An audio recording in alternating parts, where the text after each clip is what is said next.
Hey everyone! Tonight, we're stepping into the hushed, lantern-lit world of feudal Japan, a place where nights were never simply dark. They were alive with rituals, whispered prayers, drifting spirits, and the quiet creak of a samurai's sword resting by his futon.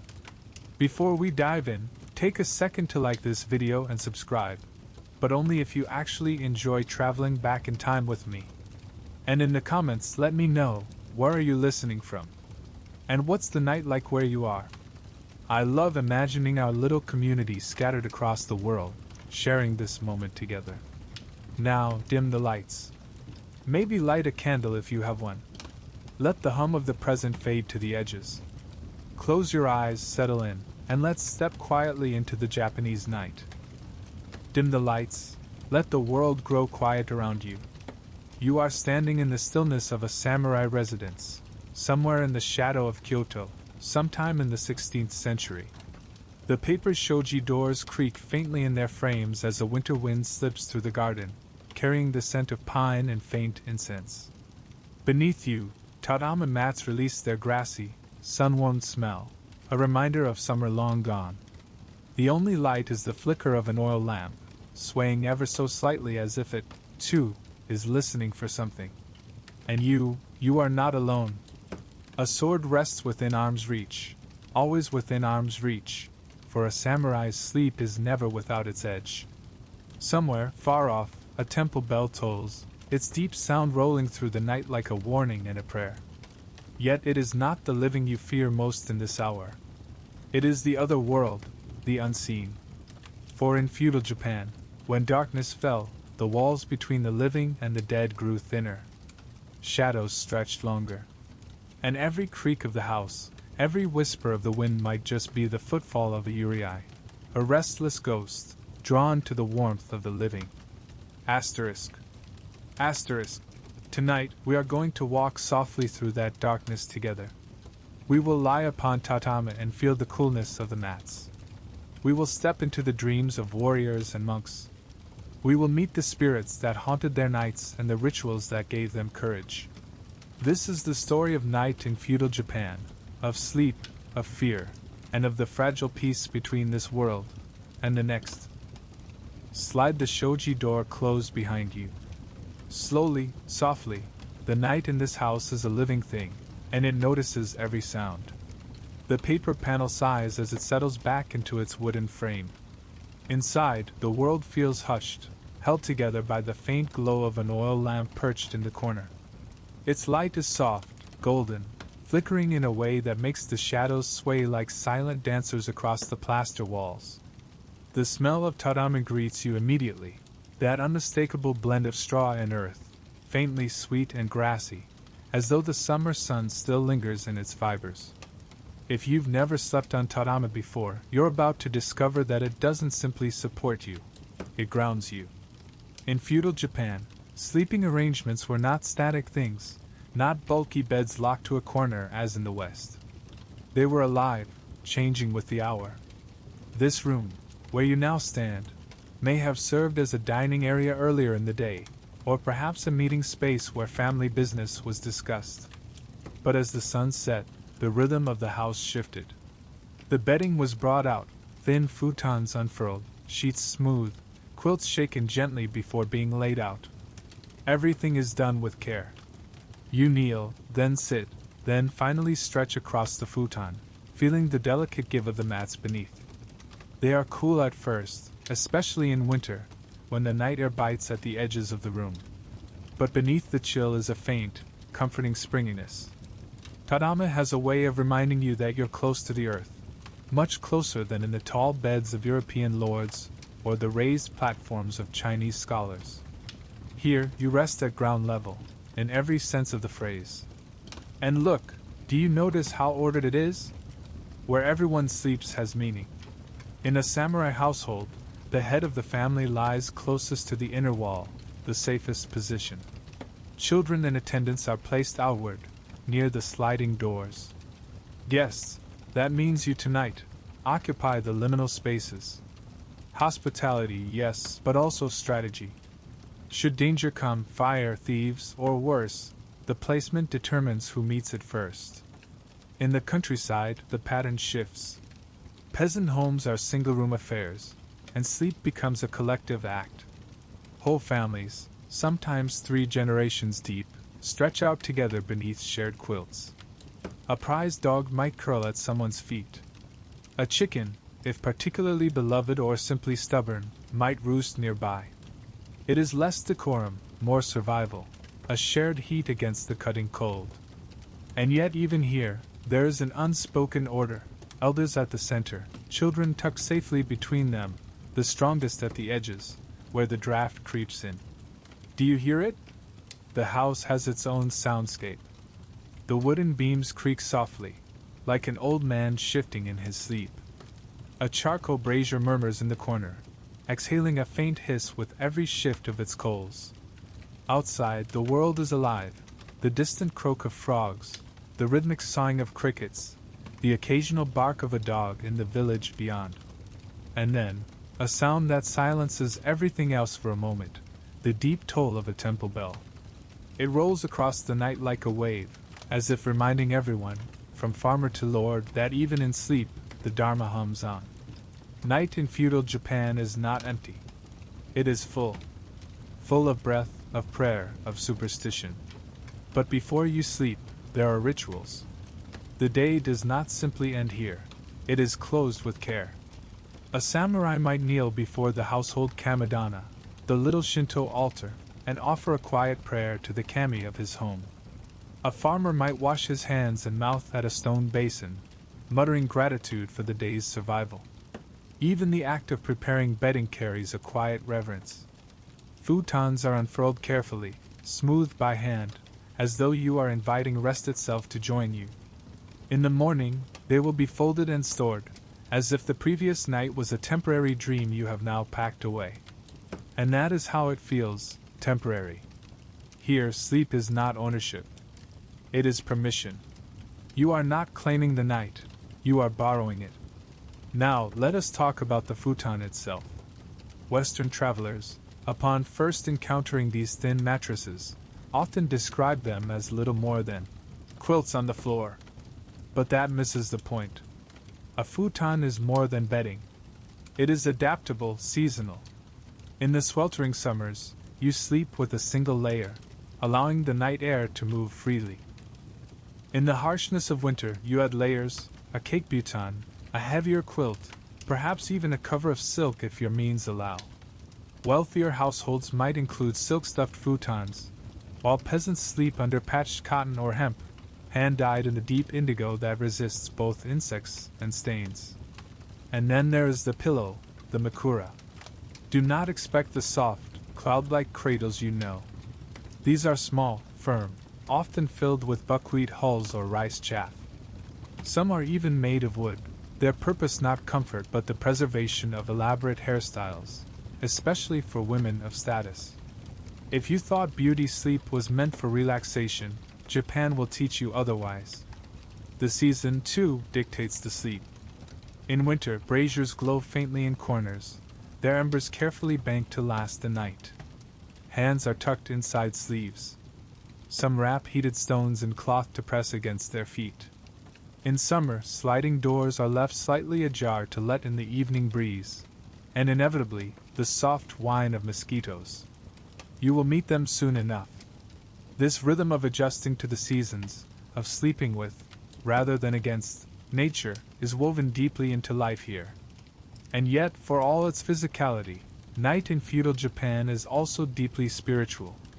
This is not just rest, this is a crossing. Dreams matter here. They are not the idle firings of a brain at rest. They are messages, omens, sometimes even warnings. Shintoism teaches that the world is alive with kami, and that includes the world of dreams. Buddhism, with its layered understanding of consciousness, adds its own dimension. Dreams are echoes of karma, glimpses of your attachments, or even brief touches with enlightenment. A bad dream might send someone to a temple for prayers. A good dream might be written down, shared, even celebrated. Sleep is porous. You do not simply fall into it. You are escorted, sometimes by forces you cannot see. And then there are the things that live in the dark. You've heard the word before, yūrei. Ghosts. But not the Western specters of rattling chains. These are spirits of the restless dead, women in white kimono, hair loose and black as ink, faces pale as candlelight. They drift between this world and the next, pulled by anger, sorrow, or unfinished business. And you, lying here on your borrowed futon, cannot help but wonder if that cold breeze that just brushed your neck was only the wind. This is the paradox of night in feudal Japan. It is deeply communal, and yet intensely vulnerable. Look around you. No one sleeps far apart. There is no such thing as solitude in a room like this. And yet, in the stillness between breaths, you are alone with your thoughts, your dreams, and your fears. It is here, between the safety of the group and the exposure of sleep, that the culture's nightly rituals find their meaning. Tomorrow, this room will change again. The bedding will be folded, the tatami swept. Perhaps a tea ceremony will take place here, steam rising from lacquer bowls as a host moves with ritualized grace. Perhaps this space will host a quiet conversation between a samurai and his vassals, or a child's lesson in calligraphy. But tonight, it is a place of surrender, of trust, of listening to the quiet voices of the house, and perhaps those beyond the walls. Outside, the temple bell tolls again. Its sound rolls across the darkened village, resonant and slow, marking time not as a thing to be used, but as a thing to be lived. Monks chant somewhere far off, their voices rising and falling like the wind through pines. You breathe in. The tatami smells faintly of summer grass.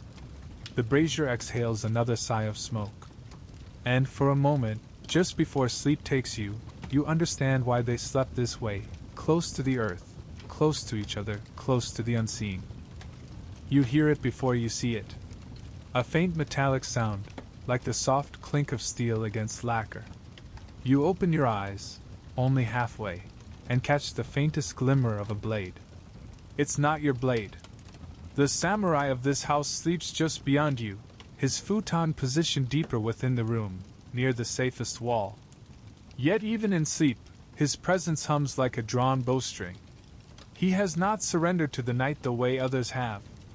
You can tell by the way his hand rests near his katana, not draped casually, but placed with intention, as though his fingers might find the hilt before his mind fully wakes.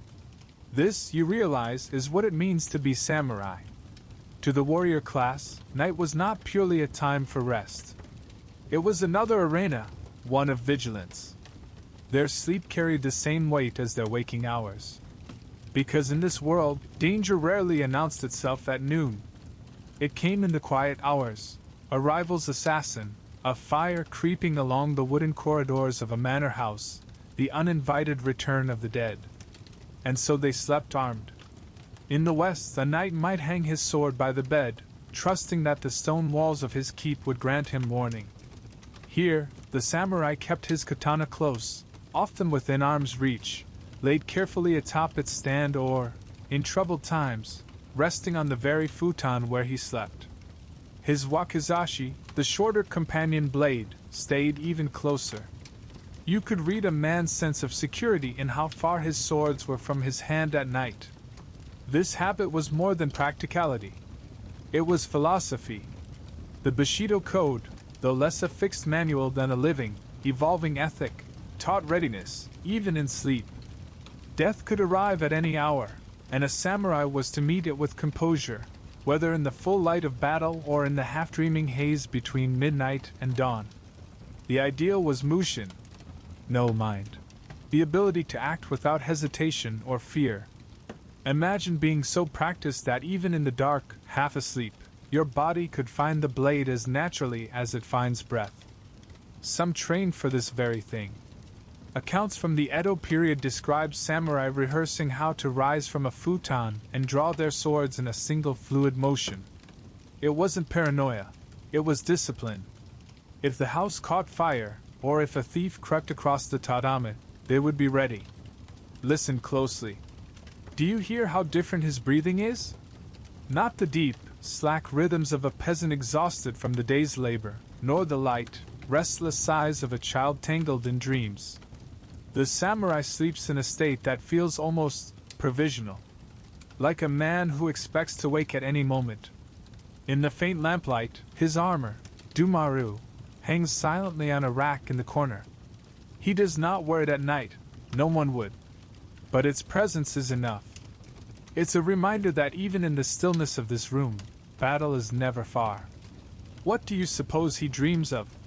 Perhaps nothing. Samurai diaries sometimes reveal that warriors strove to keep their minds empty at night, fearing that indulgence in dreams could dull their edge.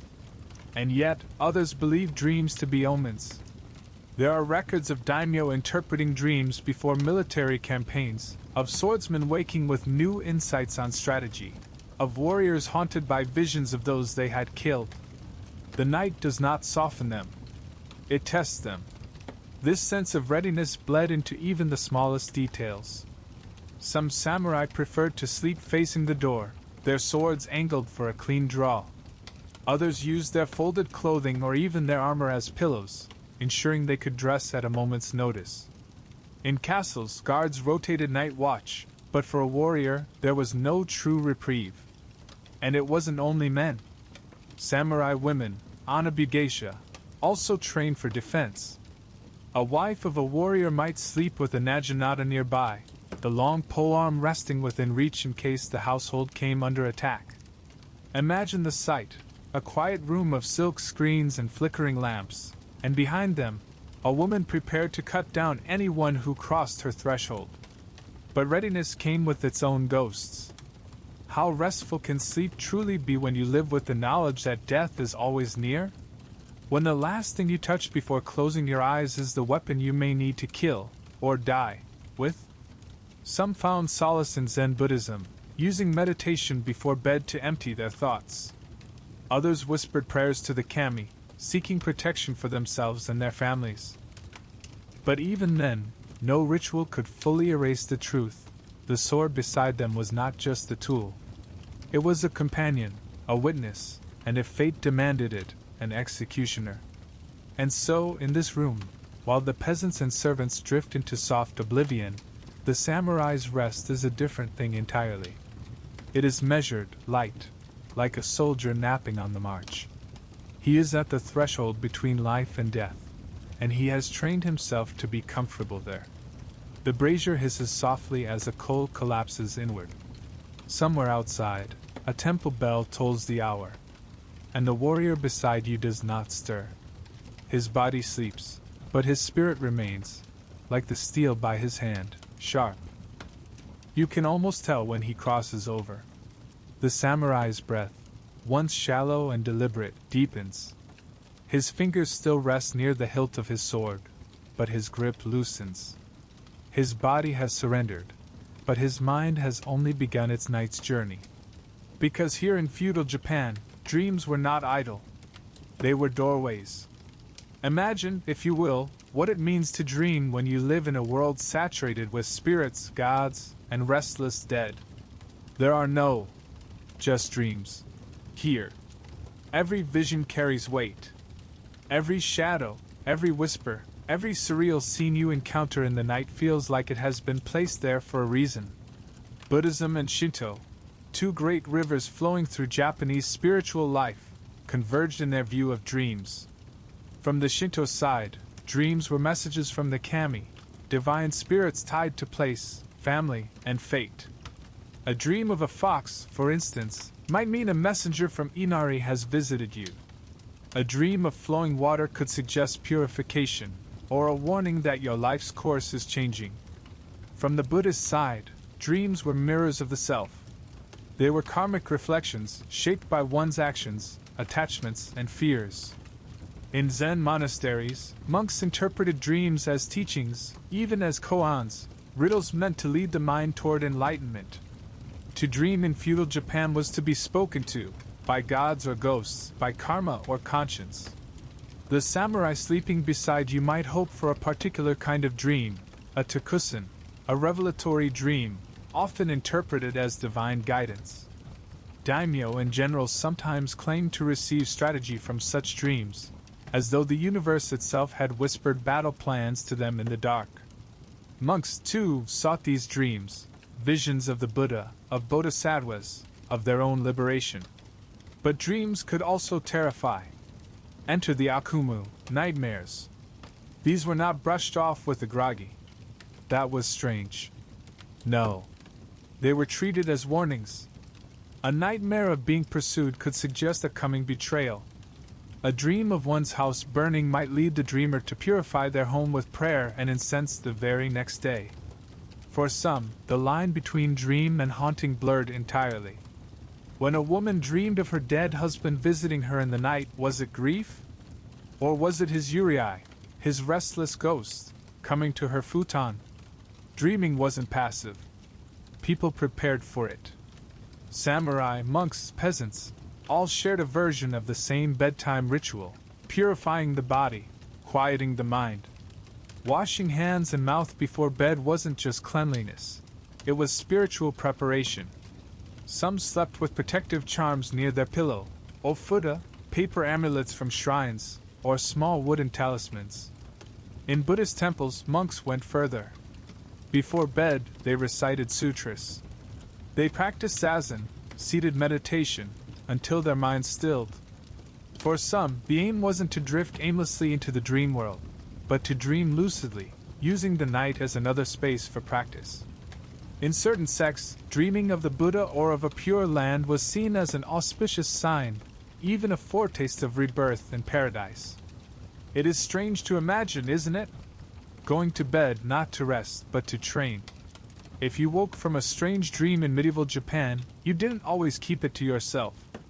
Dreams could be reported to priests, monks, or diviners who specialized in deciphering their meaning. Entire collections of dream interpretations, yūrei, circulated among the learned. A dream of teeth falling out? Bad omen. Possibly death in the family. A dream of climbing a mountain? Progress, but beware of pride. A dream of snakes? It depends. Were they coiling peacefully? Or were they striking? Dreams were maps of the unseen world. Interpreting them could mean the difference between safety and ruin. And what of our warrior? If he dreams of his ancestors, perhaps they are watching over him. If he dreams of losing his sword, perhaps his honor, or life, is in danger. Samurai lived with a heightened awareness of death, and their dreams reflected it. There are records of warriors who had premonitory dreams before battles, visions of their own deaths or victories, which they took as unshakable truth. In a culture where life could end with a single misstep, the dream world became another battlefield, one where fear, courage, and destiny played out in symbolic form. But not all dreams belong to the dreamer. You hear the old stories whispered by villagers. The yūrei, spirits of the wrong dead, often came not to haunt waking hours, but to invade dreams. They arrived silently, like a lover slipping under the quilt, bringing with them grief or terror. A samurai who cut down an enemy might dream of the man's face every night, staring, accusing. A widow might dream of her lost husband lying beside her, cold and wordless. Some said these were simply the workings of guilt or longing. Others insisted, no, these were real visitations. Do you see now why dreaming in this time was so fraught? It wasn't just entertainment for the brain. It was a nightly negotiation with the unseen. You can imagine our samurai turning over in his sleep, brow creased. Is it a nightmare he sees? A messenger? A prophecy? In the dim lamplight, his sword glints faintly, as if even the steel itself stands watch over his dreaming body. Outside, the night hums, crickets, the distant toll of a bell, the faint rush of wind in the trees. But in this room, within this mind, entire worlds are unfolding. Dreams in feudal Japan were more than private theater. They were threads connecting the living to the dead, the mundane to the divine. And when you wake from such a dream, you do not simply shrug it off. You carry it. You interpret it. You act on it. In this way, the night, with all its restless visions, shaped life as much as any waking day. Do you feel it? That little chill at the edge of your neck? Perhaps you've begun to understand why they slept with charms and swords at hand. Not all dreams end when you open your eyes. The dream doesn't quite end when you open your eyes. The room is still. The samurai beside you has shifted only slightly. And yet you feel it. That subtle weight in the air, as though someone has joined you. You blink. The lamp in the corner still glows soft and golden. The brazier still hums faintly. Nothing has changed. And yet, something has. This is the space where the Japanese night grows thin, where the line between the living and the dead softens. These are the hours of the yūrei, the wandering spirits. If you've seen them in paintings or on kabuki stages, you already know the look: long black hair hanging loose, skin as pale as rice paper, draped in a simple white kimono, the color of funerals, of burial. Hands limp at their sides, feet not quite touching the earth. But these ghosts are not Western specters rattling chains or clanking through castles. They are quieter, more sorrowful. Their haunting is a kind of unfinished conversation. Yūrei are the dead who cannot rest. Perhaps they died violently, cut down by betrayal, taken too young by sickness, left unburied on some lonely road. Perhaps they died with a wish so strong, a regret so deep, that it tethered them to this side of things. In life, they were people like you. In death, they are need made visible. In feudal Japan, the night was their time. It's easy to see why. The world was quieter then, no streetlights, no hum of distant traffic, no glowing screens. After dark, the house becomes a hollow drum, every sound amplified. The wind moans through the eaves. A loose shoji panel taps softly in its frame. The creak of the floorboards could just be the house settling, or it could be footsteps. People believe the hours after midnight, the Ushimitsudoki, were the thinnest hours, when ghosts moved most freely. Perhaps that's why you still see the samurai's hand resting near his sword even as he sleeps. Even the bravest warrior understood, the dead do not knock before entering. You've heard the tales. Everyone had. There was Orwa, the woman poisoned by her husband, who returned disfigured, hair hanging in clumps, to drive him mad. Her story became a kabuki play, Yatsuya Kaiden. But before it was theater, it was a warning whispered from house to house: do not wrong the dead, or they will follow you home. There was Okiku, the servant girl thrown into a well by her master. They say her spirit still rises, counting phantom plates. 1, 2, 3. Until she reaches 9. Then she wails, a sound sharp enough to curdle the blood. But her haunting isn't random. It's the echo of her pain, her need for justice. And there were countless unnamed yūrei, travelers who perished in the mountains, women who died in childbirth, warriors who felt far from home. They lingered not because they wanted to frighten the living, but because they could not yet leave. So how did people sleep at night knowing this? With rituals, of course. Some placed ofuda, paper charms blessed at Shinto shrines, above doors or near the bed. Others burned incense before sleeping, the smoke both an offering and a shield.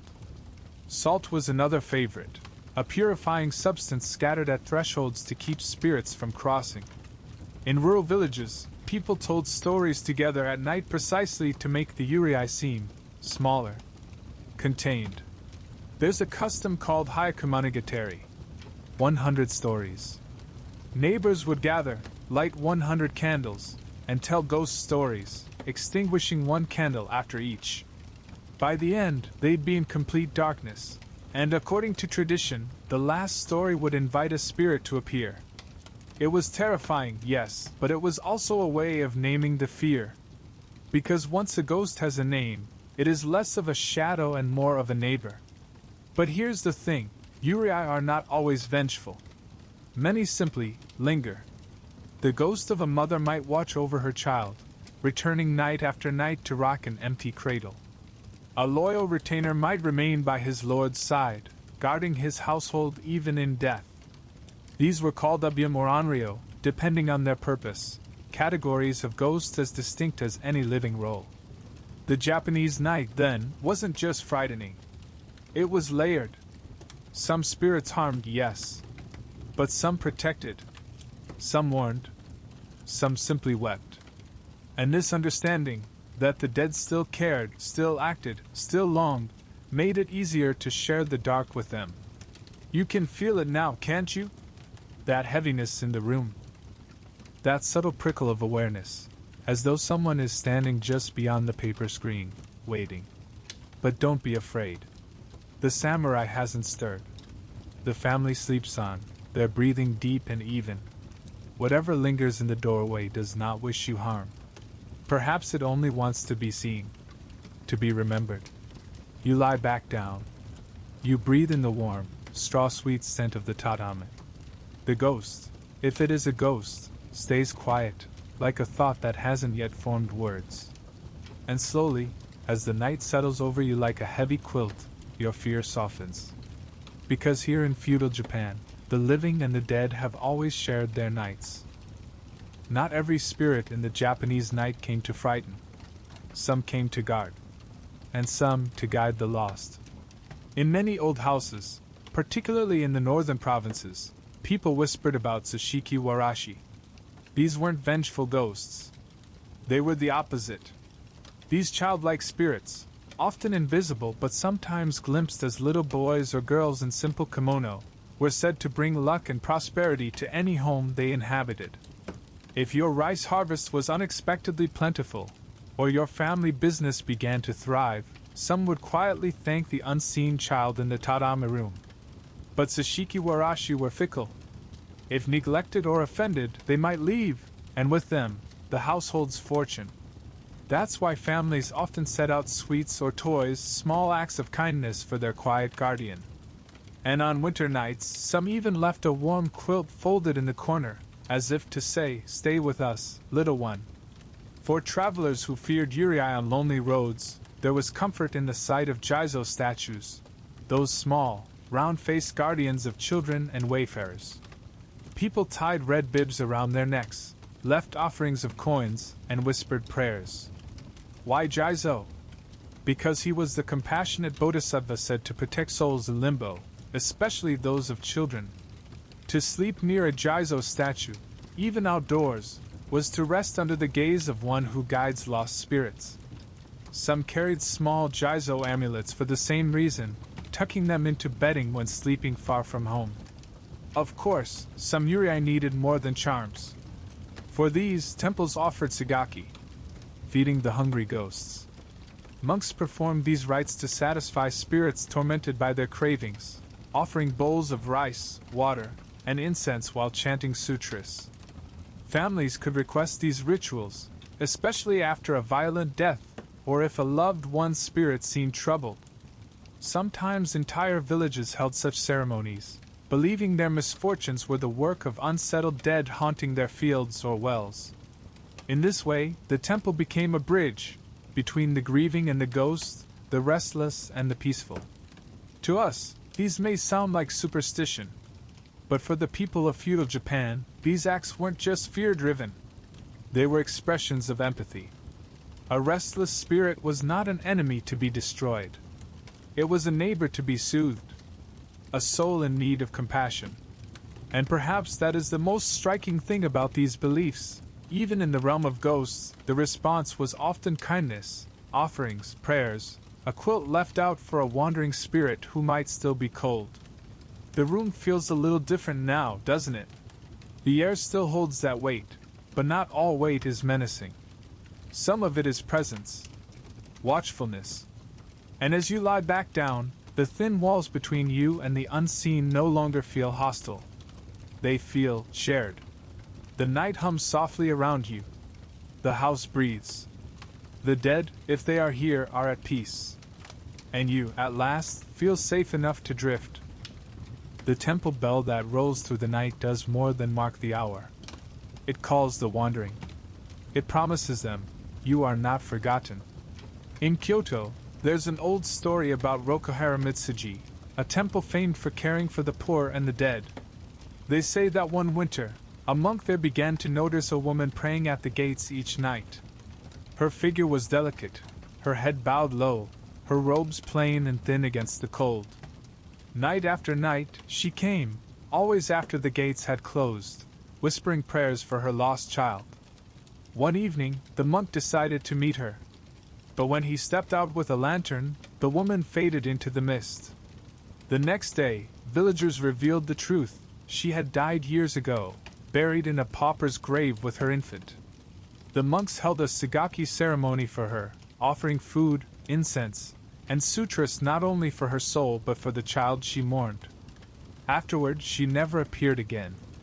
Not out of banishment, but because she had been given what she needed: remembrance, prayer, release. At Ikando, another Kyoto temple, they tell of a ghost who could not sleep. He was said to be a retainer who died dishonored, unable to face his lord in death. His spirit wandered restless, disturbing travelers with his groans near the temple grounds. The abbot, instead of fearing him, invited the ghost inside. He ordered his monks to chant the Heart Sutra through the night, dedicating each word to the tormented soul. According to the temple records, on the seventh night of chanting, the ghost appeared once more, not groaning, but bowing deeply, before dissolving into the morning mist. Even now, Ikando holds evening chanting services in autumn. Pilgrims say it is to honor Amida Buddha. But the locals? They whisper that it's also for the nameless dead who still wander, listening for words of peace. These aren't horror stories. They are lullabies for the lost.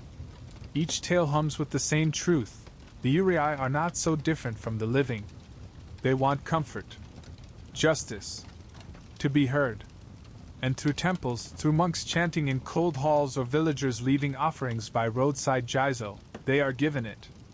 You think back to the room where you lie, the sleeping samurai, the faint glow of the brazier, the sense of presence that no longer feels threatening. Perhaps the air feels lighter now.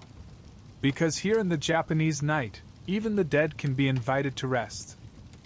The temple bell that lulled the yūrei to stillness still rings in your ears as you walk, lantern in hand, up the gravel path.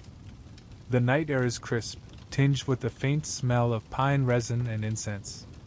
Ahead, the monastery gates rise, silent, dark, and yet awake in their own way. The shift is immediate. Crossing into temple grounds feels like stepping out of the mortal world and into something suspended. The village behind you sleeps in straw beds and folded quilts, dreaming of ghosts and harvests. But here, time is measured by the toll of bells, by the echo of wooden clappers, by the breath of monks seated in meditation. Even the darkness is different. It isn't empty. It's alive, filled with the quiet hum of chanting, the soft shuffle of robes on wooden floors, the hiss of a single candle burning in a shrine hall. In many Zen temples, night began not with silence, but with sound. At dusk, a monk struck the han, a wooden board carved with warnings about the fleeting nature of life. Its sharp, resonant thok carried across the grounds, calling everyone to evening zazen, seated meditation. An inscription on some han boards read, "Time flies like an arrow. Do not waste your life." A reminder, death sleeps close. And so, barefoot, the monks filed into the meditation hall. Imagine it, a long, narrow room lined with tatami mats. The only light comes from oil lamps, their flames trembling softly. The air smells of cedar wood and faint incense. Each monk takes his place on a small cushion, facing the wall. The room falls silent. Then, just breath. Zazen is not dramatic. It is not theatrical. It is the practice of sitting with one's mind, letting thoughts arise and pass like clouds. It's the training of presence, the very same presence that steadies a monk when he faces hunger, or a samurai when he faces death. To watch them is to see stillness turned into art. A room of statues, living but unmoving, even as the night deepens around them. But this isn't all silence. After meditation, they chant. Some sutras are for their own practice. Others are for the unseen, for the spirits we met in the last chapter. The sigaki ritual, feeding the hungry ghosts, often took place at night, when the boundary between the living and dead felt thinnest. Bowls of rice and water were offered, incense burned, and monks recited the Heart Sutra, its words both for the ghosts and for those who feared them. Form is emptiness, emptiness is form. It is hard to imagine a better lullaby for a wandering soul than 100 voices chanting for your peace. And what of their sleep? Forget the futons of samurai homes. In the monastery, sleep was austere. A monk's bed might be a simple straw mat in a communal dormitory, his head resting on a wooden or stone pillow. To sleep too comfortably was to risk dulling one's discipline. Some sects even practiced yaza, all-night meditation, trading sleep for wakefulness in the belief that spiritual progress mattered more than rest. Those who did sleep followed strict rules, lying on the right side, like the Buddha in his final rest, keeping the body aligned and composed even in slumber. And then there is the Ushimitsudoki, the ox hour, roughly between 1 and 3 a.m., when the world feels hollowed out. In those hours, one might hear the Mikujyo wooden fish drum echo through the halls as a lone monk rises for private recitation. Some monks walk the corridors with lanterns, inspecting altars, checking the temple grounds, or simply keeping watch. They were not afraid of ghosts. They prayed for them. Why such discipline? Why such sleeplessness? Because for them, night was not a time to escape the world. It was a time to face it. To face their fears, their mortality, their wandering thoughts. Monks believed every moment, waking or sleeping, could be used for awakening. Even dreams could become practice, if one trained the mind to stay aware within them. And perhaps in that they weren't so different from the samurai sleeping with his sword. Both lived in readiness. Think of the monastery like a lantern in the darkness. For villagers, its bells marked safety. For spirits, its chanting offered rest. For monks, it was a place to strip away everything, even sleep, in pursuit of something vast and wordless. And in this way, the temple kept vigil for everyone, the peasants who feared the dark, the yūrei who wandered in it, and the monks who made the night their teacher. The meditation hall empties. The Han has been struck for the final time. A single candle still flickers on the altar. And you, standing in the courtyard, feel that same quiet the monks carry, as though the night itself has been tamed, not by force, but by presence. The temple bell tolls once more. And in its sound, you hear not just the hour, but the soft assurance, you are safe. Go back to sleep. For the monks, dreams were not idle wanderings. They were sermons delivered in sleep, often more vivid than any daylight lesson. Eisai, 1141 to 1215, the monk who brought Rinzai Zen and tea to Japan, left behind a curious story. On one sleepless night of fasting and meditation, exhausted and near collapse, Eisai dreamed of a luminous figure offering him a steaming cup of green liquid. The figure said nothing, only gestured for him to drink. He awoke with a start, his throat dry and his mind buzzing with the clarity of the vision. The next day, he began experimenting with powdered tea leaves he had brought from China, discovering that the drink sustained his energy through long meditations. He later wrote Kissa Yojoki, Drinking Tea for Health, spreading both tea culture and the belief that his dream had been a bodhisattva's gift. And so, a simple dream seeded what would become a pillar of Japanese culture. Dogen, 1200 to 1253, the founder of Soto Zen, recorded dreams in which he met figures he could not identify, often monks in worn robes, sitting silently, offering neither wisdom nor conversation. In one particularly striking dream, he walked through a misty forest and came upon a monk sitting at a tree's base, perfectly still. Dogen bowed and asked for instruction. The monk only looked at him, then closed his eyes, returning to meditation. Dogen later wrote that the dream had taught him more than words ever could. The Dharma is not given in speech. It is realized in stillness. Even asleep, his training continued. Pure Land Buddhism has its own dream traditions. Honen, 1133 to 1212, founder of the Jodoshu school, once dreamed that his teacher, long dead, appeared beside his bed, reciting the Nembutsu. Namu Amida Butsu. Honen asked why he had come, and the apparition said only, "Keep chanting. In life and death, it is the raft across the river." The dream reaffirmed his devotion to Amida Buddha and strengthened his mission to make the Nembutsu central to his teaching. His disciples later said the vision was proof that the Pure Land itself was reaching into his sleep. These were not quaint bedtime stories. For monks, these dreams were a form of guidance, instructions from Buddhas, bodhisattvas, or awakened teachers beyond death. Some even kept yūrei, dream journals, recording their visions as spiritual texts, to be read and interpreted like sutras. To dream was to be taught. To awaken was not only for waking life. Imagine them now, the monks in their cold cells, heads on wooden pillows, their bodies asleep but their minds walking strange paths, tea offered by luminous beings, silent masters in forests, ghosts chanting mantras beside their beds. Even in dreams, the night was practice. It begins, as so many things in Japan do, with tea. Do you remember Isai? The monk whose dream offered him a cup of steaming green liquid. It was more than a vision. It became a revolution. From that dream sprouted one of Japan's most enduring traditions, the way of tea, shinoi.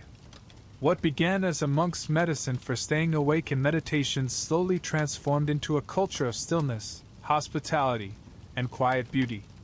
But tea in the deep night? That is something different altogether. In feudal Japan, tea wasn't only a daytime refreshment.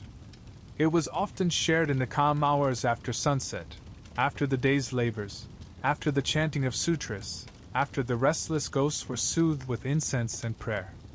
For monks, it was practical. The caffeine sharpened their minds for late meditation, warding off the drowsiness that could undo their practice. Isai himself called tea a medicine for the body and soul, a way to sustain the spirit in long vigils. For a samurai, tea at night was philosophical, a chance to rehearse composure. To sit in silence, to appreciate the smallest details of a cup, warmth, texture, scent, was a training in mindfulness, the same presence of mind they need in battle. And for aristocrats and poets? It was inspiration. Tea was the spark for night-long conversations on art, poetry, and the fleeting beauty of the world. Imagine a tea room at midnight. It is small, deliberately so, barely large enough for 4 guests and the host. The walls are plain, but not without beauty, soft plaster, aged wood, perhaps a single scroll in the tokonoma alcove, bearing calligraphy chosen for the night. A single flower rests in a bamboo vase, arranged with such care that it feels alive. The only light comes from a charcoal brazier and a small oil lamp. Shadows gather in the corners. The room smells faintly of tatami and smoke, and above all, the grassy aroma of matcha, powdered green tea, whisked into a frothy emerald in handmade bowls. You kneel. The host bows deeply, moving with deliberate grace. Each gesture, placing the tea bowl, ladling hot water, folding a silk cloth, feels like a word in a silent poem. And then, finally, the bowl is passed to you. It is warm in your hands. You turn it carefully, sip, and let the tea coat your tongue, bitter at first, then smooth, like the night itself giving way to dawn. It wasn't always this way. Before the 16th century, tea gatherings were often ostentatious affairs. Lords flaunted Chinese porcelain, rare utensils, and lavish decorations. Then came Senno Rikyu, 1522 to 1591, the tea master who stripped it all down. He believed tea wasn't about luxury. It was about wabi, the beauty of humility, imperfection, and simplicity. Rikyu's tea rooms were deliberately rustic, like mountain huts. Guests crawled through a small door to enter, forcing them to bow, samurai and peasant alike, before sharing tea as equals. In his hands, tea became meditation. There's a story that Rikyu would conduct tea gatherings by candlelight, just before dawn, when the world was at its quietest. He said this was when tea revealed its truest nature, not a drink, but an experience of presence. There's another layer to this. In Buddhist thought, drinking tea wasn't only to stay awake. It was a kind of purification. Just as incense purifies the air for spirits, tea purifies the body for practice. Some samurai even drank tea before battle, believing its calming effect steadied their swords. The act of whisking tea, repetitive, precise, almost hypnotic, became a way to center oneself before facing the unknown. And in the context of the night, tea took on a quiet magic. It grounded you after an unsettling dream. It softened the edges of ghost stories told by the hearth. It reminded you, you are alive here present. Tea gatherings at night were often intimate. By day, a tea ceremony could be formal, even political. But at night, it became a circle of trust. Lords might speak honestly with their vassals. Poets might share verses they would never recite in public. Monks might confess doubts to each other. In these moments, the steaming bowls became more than cups. They became vessels for words unspoken by daylight. There is a story of Toyotomi Hideyoshi, the powerful warlord, sitting in Riku's humble tea hut at night. Stripped of his armor and titles, holding a simple clay bowl, he reportedly wept, not as a conqueror, but as a man. Tea, Riku said, had a way of showing you your true self. Some tea gatherings weren't short. They lasted through the night, blending into the earliest hours of morning. Guests would drink tea, then read poetry, then drink again. They would sit in silence, listening to the rain on the roof or the wind through the pines, sometimes saying nothing for hours. These weren't parties. They were vigils, keeping watch over the night, together. It's easy to think of tea as a drink. But in these late-night rituals, it became something else. A meditation. A confession. A bridge between the living and the spirits still lingering outside. It was a way of sitting with the night instead of running from it. And so, in that tiny tea room, walls bare, lamp dim, the bitter warmth of tea in your hands, you find yourself not afraid of the darkness. The night is no longer an adversary. It is an old friend. And through tea, you share a quiet conversation with it. Don't be fooled by the quiet clink of tea bowls. In the stillness of a midnight gathering, entire fates could be decided. There's an oft-repeated story of Toyotomi Hideyoshi, the great unifier of Japan, visiting Sino Riku for tea late one night. By day, Hideyoshi was a man of dazzling armor and gold-leaf castles. But in Riku's tea hut, he became simply a guest. The door was small, forcing him to crawl in like anyone else. The bowls were humble, made of rough clay. The walls bare, lit only by a single flickering lamp. Some say that in that tiny space, Hideyoshi set aside the warlord's mask. He drank in silence. And when Riku read him a simple Zen verse about impermanence, even the most glorious cherry blossoms fall, Hideyoshi reportedly wept. No politics. No titles. Just a man reminded that his power, like the tea steam, would one day vanish. Tea could soothe, but it could also sharpen. There's a tale of Tokugawa Ieyasu, Hideyoshi's rival and eventual successor, sharing a late-night tea with one of his own wary generals. The atmosphere was tense. Unspoken grievances hung in the air heavier than the incense. Ieyasu, known for his patience, reportedly used the tea ritual to disarm his guest. The slow pace, the silence, the deliberate, careful passing of the bowl, it all calmed the man enough that their conversation softened. By dawn, they had reached an agreement that avoided bloodshed. In this way, tea became more than refreshment. It became diplomacy. One of Riku's boldest contributions to tea was making the room a place of equals. When you entered a tea room, even at midnight, you left your swords outside. Lords crawled through the same low door as their vassals. The host treated every guest with the same measured care, whether they were a daimyo or a humble monk. This made the tea room a rare space where rank could dissolve. And in that equality, truths could be spoken that daylight politics would never allow. Some historians believe major political moves, alliances, betrayals, even plans for war, were whispered over bowls of tea in these late-night meetings. Not in formal councils.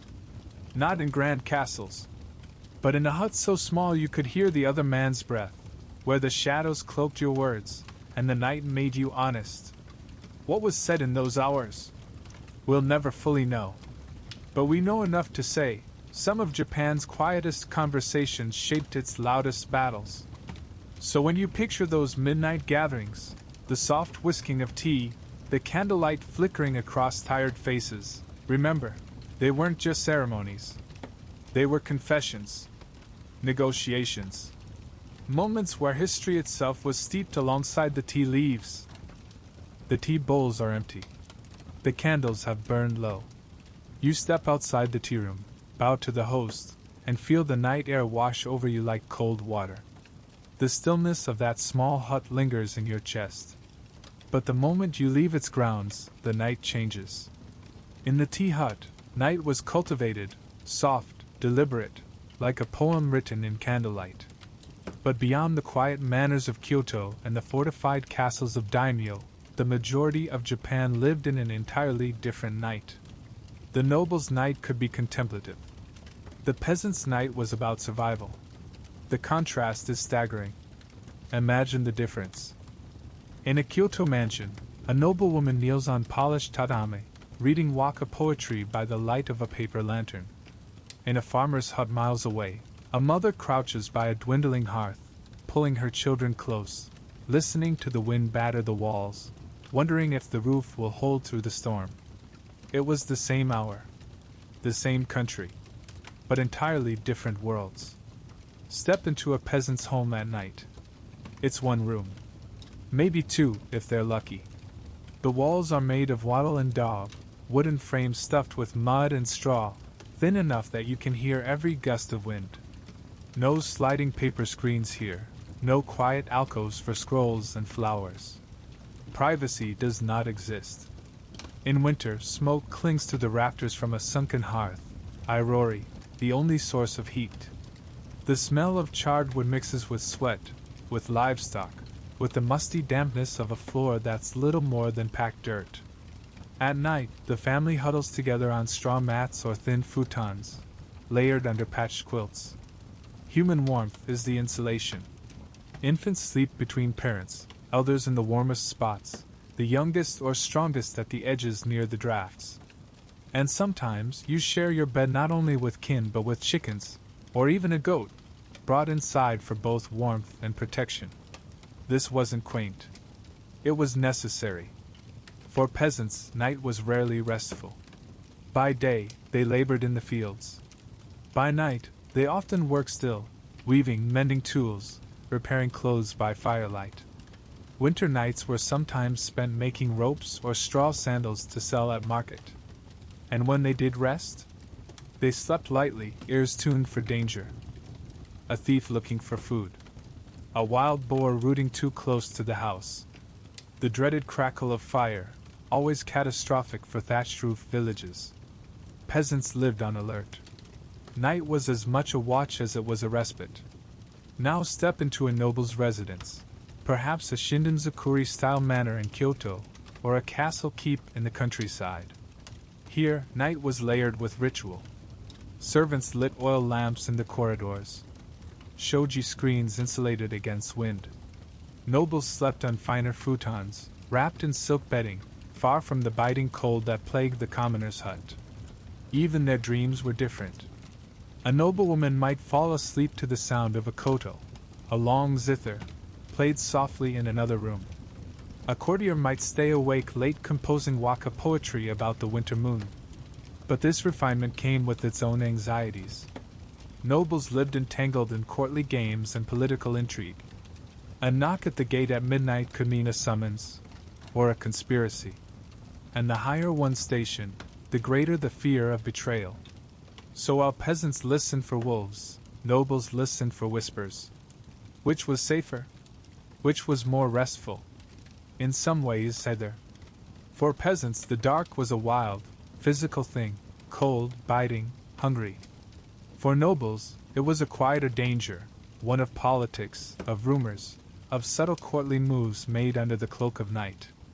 But perhaps the most profound difference lay in how they responded to the night. The peasant clung to the communal hearth. To family, to neighbors, to shared heat and labor. The noble withdrew into curated spaces, tea rooms, scroll-lined libraries, private gardens lit by lanterns, where the night became art, not struggle.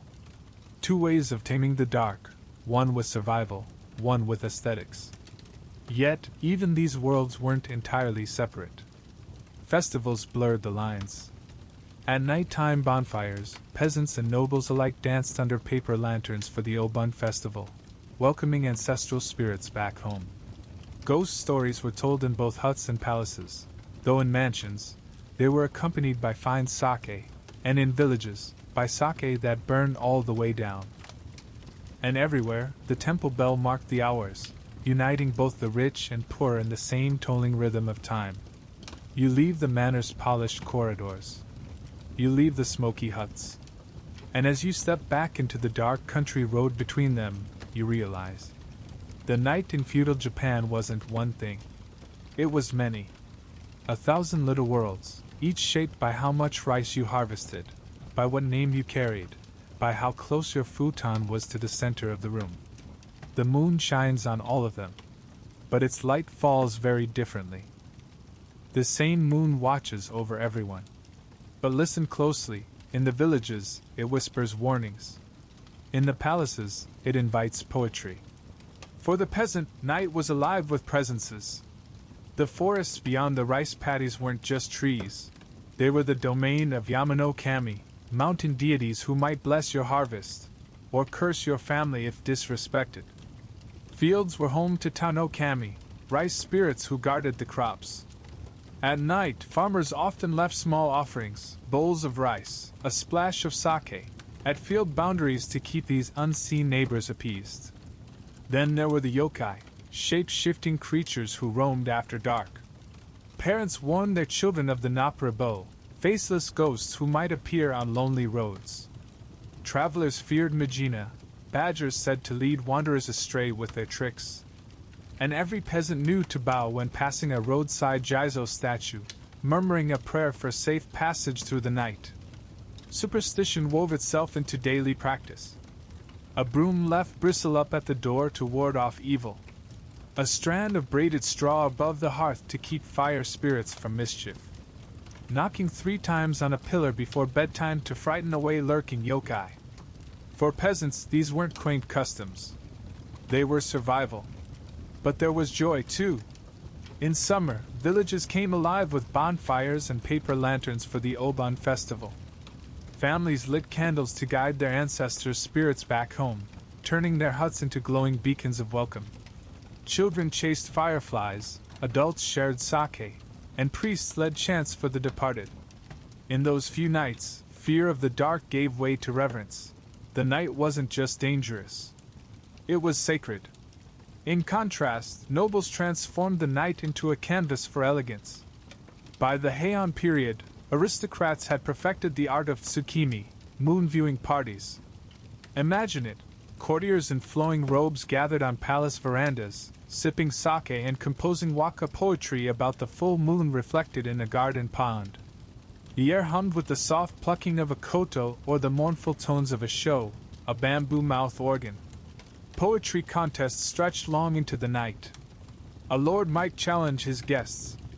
Describe this moonlight in 31 syllables. The best verses would be copied onto scrolls, the losers teased with good-natured wit. And in autumn, nobles held chrysanthemum banquets by candlelight, savoring the bittersweet scent of the season while reciting verses about impermanence. Even play had ritual, a simple game of incense guessing, kodo, or matching shells, kyoways, became a meditation on beauty and memory. And yet, peasants and nobles were more alike than they seemed. The farmer burning incense to comfort his ancestors and the courtier writing poetry about the moon shared one quiet truth. They were both making peace with the dark. Whether through superstition or art, the night became something they could live with. Something they could even cherish. Step back now. From the smoky huts filled with whispered prayers. From the polished palace verandas echoing with verse. Look up. The same moon hangs over them all. And under it, the peasants and nobles of feudal Japan find their own ways of softening the night. The same moon that watches peasants praying to their field gods and nobles penning verses on moonlit verandas now peers down on something else entirely. A world built for escape, desire, and illusion. You leave the noble's veranda, its polished wood cool under your feet, and step back into the night road. The autumn air tastes faintly of smoke and chestnuts, the remnants of some harvest fire carried on the wind. You walk for hours, away from the estates, away from the silent temples, away from the dark, narrow village lanes. And then you see it. A glow in the distance. The sound reaches you before the sight does, the lilting twang of a shamisen, a three-stringed lute, played in a quick, teasing rhythm. Laughter rises and falls like waves. Someone is singing, not sutras, not solemn poems, but something lighter, playful, tinged with mischief. As you turn the corner, the darkness breaks. Lanterns line the streets, casting soft, gold halos on the packed dirt roads. Their paper skins ripple in the breeze, painted with calligraphy advertising tea houses and brothels. It smells of grilled skewers, of cheap sake, of perfume clinging to silk sleeves. You have entered the yukaku, the pleasure quarter. This is not the quiet Japan of fields and temples. This is the yukio, the floating world. The term yukio once meant something else entirely. In its Buddhist sense, it described the sorrowful world of suffering and impermanence. But by the Edo period, it had been reborn, repurposed. Now it meant something closer to the floating, transient world, a place to forget tomorrow. This world did not pretend to offer permanence. In fact, it celebrated the opposite. Every encounter here was fleeting, every night a borrowed dream. To step into the floating world was to leave behind your titles, your debts, your grief. Whether you were a wealthy merchant or a weary ronin, the moment you passed through its gates, you were someone else. Imagine walking through the main street of Yoshiwara, Edo's most famous pleasure district. The roads are alive. Merchants hawk their wares, roasted chestnuts, lacquered hairpins, cheap trinkets meant to impress a lover. The air is perfumed with incense, with grilled food, with the faint metallic tang of sake being poured into clay cups. Wooden facades rise on either side of you, their latticed windows glowing with lamplight.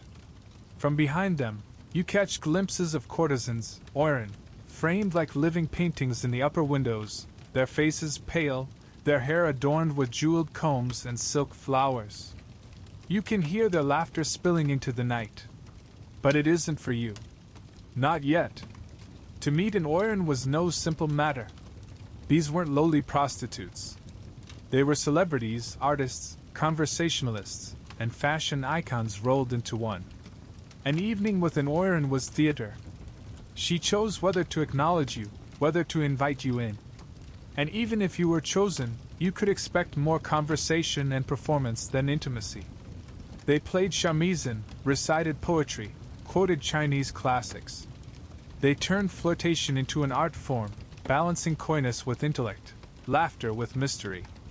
And they dressed like no one else in Japan. Layers of brocade kimono, each heavier than the last. Hair arranged in elaborate towers of lacquer and pins. When an oiran walked, it was a slow, deliberate performance, a procession, designed to make the street itself stop and watch. If you followed her invitation, you'd end up in a tea house, though here, tea is only part of the story.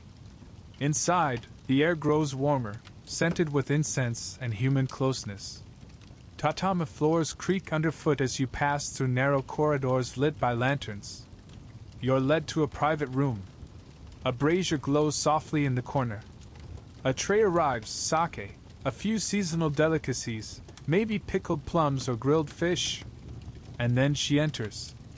The oiran bows deeply, her silk sleeves whispering against the floor.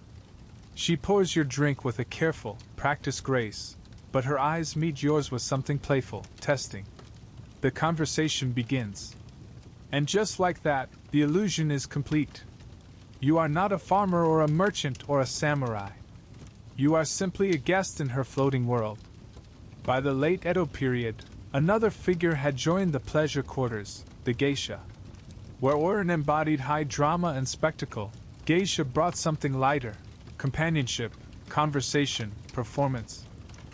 Their talents were in music, dance, and subtle, witty banter. Geisha were often hired to entertain at tea houses or private gatherings. They might never touch you, and that wasn't the point. Their role was to create a space where worries dissolved, where the night felt effortless. Make no mistake, the floating world was an escape. For peasants who saved up for one night in Yoshiwara, it was a taste of luxury they'd never know otherwise. For merchants barred from political power, it was a place where their money, not their birth, determined their worth.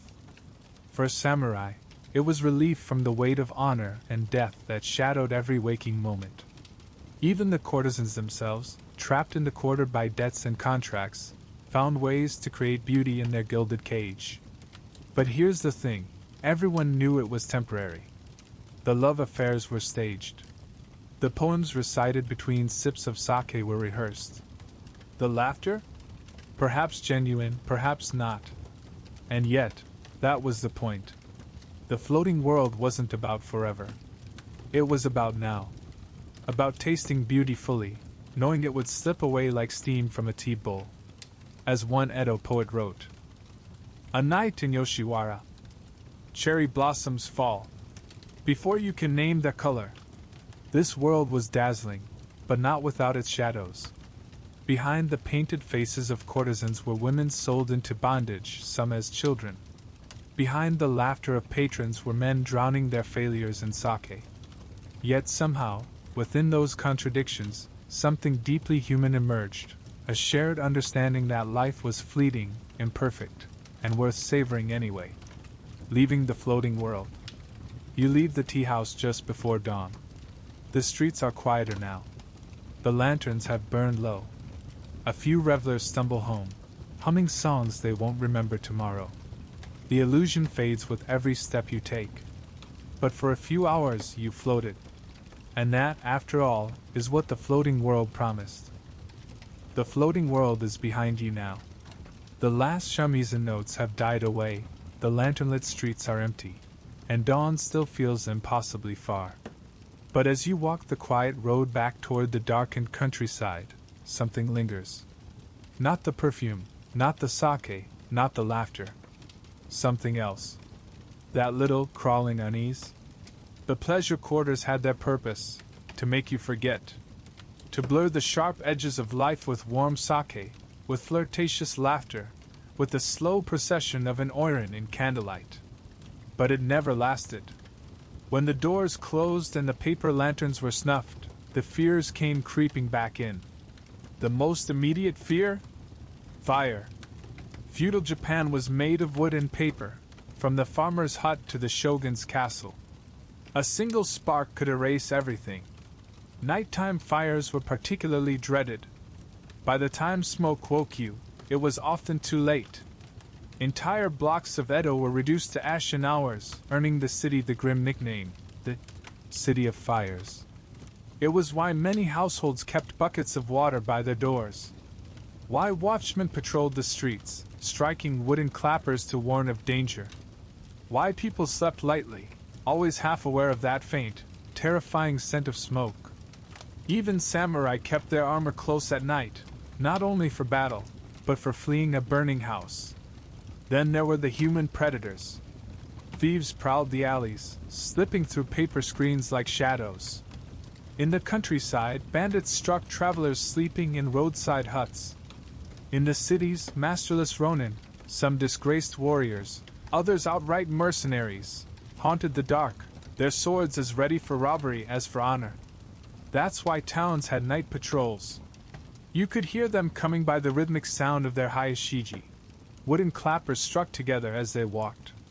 A warning to thieves. A promise to the innocent, someone is watching. But in a world where the watchmen were few and the streets many, people often relied on their own protections, a sword by the pillow, a door barred with whatever furniture they could move, even charms hung at thresholds to ward off danger. And then there were the fears no weapon could touch.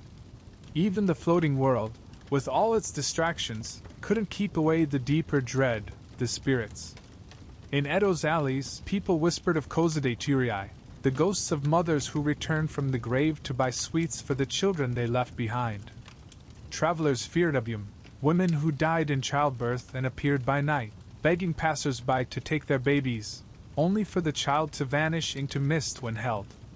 In the countryside, peasants avoided certain paths at night, said to be haunted by hidodama, wandering soulites, like floating flames. Even in the walled estates of nobles, there was no escaping the unseen. A creak in the floorboards. A sudden cold draft. A dream too vivid to dismiss. These weren't childish superstitions. They were born from the fragility of life itself. When death came so often, by fire, by blade, by sickness, the dead never felt far. And so the night became a realm of thin boundaries, where the living kept one foot in their world and one in the world of the lost. Imagine yourself back in a peasant hut. The hearth is dying. The wind rattles the shutters. The dog by the door lifts its head, growling at something you can't see. Or in a samurai's manner, you wake to silence, hand on the sword beside your pillow, unsure if the sound you heard was a thief or something else entirely. Night in feudal Japan wasn't just dark. It was alive. It hummed with unseen movement, with dangers physical and spiritual. And though the tea ceremonies and floating worlds tried to quiet that hum, it always returned. This is what kept them awake. This is what made sleep fragile. The night is never still. Even after the fires have been quenched, the shutters bolted, and the children hushed under quilts, something remains. Not quite wind. Not quite memory. A presence. Sometimes, it steps just close enough for someone to see. One of the most enduring night stories is of the kozade yūrei, the child-rearing ghost. They say it often began the same way, a sweet shop near a temple, usually run by an old couple or widow. Late at night, when the lamps were nearly out, a woman would appear at the window, dressed plainly, her face hidden by her long black hair. She would ask for a few sweets, enough for a child, and offer coins, always cold to the touch, wrapped in thin silk. Night after night she came. Some shopkeepers began to wonder, who bought sweets so late? And why did no child ever come with her? Then one night she didn't come. And the shopkeeper, consumed with curiosity, followed her footsteps in the soft dirt, only to find they led not to a home, but to a grave behind the temple. When the priest exhumed the earth the next day, they found the mother's bones, and, incredibly, the faint cries of a living infant still alive in her cold arms. They say she had returned from the dead each night to feed her child until someone found them. The kozade yūrei story is one of heartbreak, yes, but also protection. In a world where mothers often died in childbirth, where infants were left orphaned in moments, it comforted people to believe that love could cross the boundary between worlds. She wasn't a monster. She was a mother. Still reaching, still giving, even after death. Not all stories were so soft. The obium is another spirit of maternal death, but her tale is filled with eerie urgency. They say she appears on lonely roads, always cradling a baby, always crying softly. She approaches travelers with a desperate plea. Please, hold my child. The moment the baby is taken, it grows heavier. Heavier. Until it becomes unbearable. Some drop it. Some collapse. Some swear they feel it turn to stone in their arms. And when they look up, she's gone. Or worse, she's standing behind them, no longer weeping, but watching. In many stories, the child disappears entirely, and the traveler is left with only the cold weight still pressed against their chest. To ward off the obium, villages developed quiet customs. Wooden amulets shaped like cradles were hung in doorways during childbirth season. Bundles of rice were left at crossroads, offerings to spirits that might wander with longing. New mothers were not left alone at night for the first 7 days, lest they die and return with unfinished duty. Temples held midnight chants for women who had died in labor, not just for their souls, but to protect the living from the shadow their sorrow might cast. These weren't ghost stories meant to scare children. They were tales soaked in grief and care. They showed a world where the dead were not always gone, where loss could echo into the night, where even apparitions, frightening, mournful, strange, were often just trying to complete something left undone. And so the people of feudal Japan lived with them. They left rice at graves. They spoke softly when passing temple walls. They named their fears not to banish them, but to understand them. Because in the end, all these spirits wanted, Kozadate yūrei, Ubium, and countless others, was what everyone wanted, to be seen, to be heard, to be let go. The wind outside your room changes tone. The brazier cracks. Somewhere, a child stirs in sleep. You are not afraid. You are listening. The night in Japan was never just one night. It was many. A peasant could tell you this. A monk, a samurai, a courtesan. They all knew the darkness of winter was not the darkness of summer. The night was a living thing, changing its shape with every season. It begins with winter. The days are short, the nights impossibly long. Snow smothers the countryside in silence. It mutes even the sounds of temples and villages, turning the world inward. In a peasant's hut, the hearth, yūrei, is life itself. Families huddle close, quilts drawn tight, the smell of charred pine filling the air. A charcoal brazier, hibachi, glows faintly in the corner, its red coals like watchful eyes. Children sleep in the center of the pile, parents on the edges, ready to rise if something, or someone, comes knocking. Winter nights were for work as much as rest. Farmers wove straw sandals, patched clothes, twisted ropes by the fire. And they told stories of Yukiana, the snow woman who lured travelers to frozen deaths, of mountain spirits who prowled when the snow grew too deep. For nobles, winter nights brought different pleasures: machi-pounding ceremonies, moon viewing under frost-bright skies, and long hours of poetry writing by the glow of oil lamps, fingers chilled even through layers of silk. Even monks felt winter deeply. They spoke of nights where meditation halls froze to silence, breath rising in clouds as they recited sutras to keep their minds awake and warm. And then, one day, winter breaks. The snow melts, revealing fields ready for planting. The air grows damp and fragrant. With it comes a different kind of night, softer, filled with promise. Spring nights belong to festivals.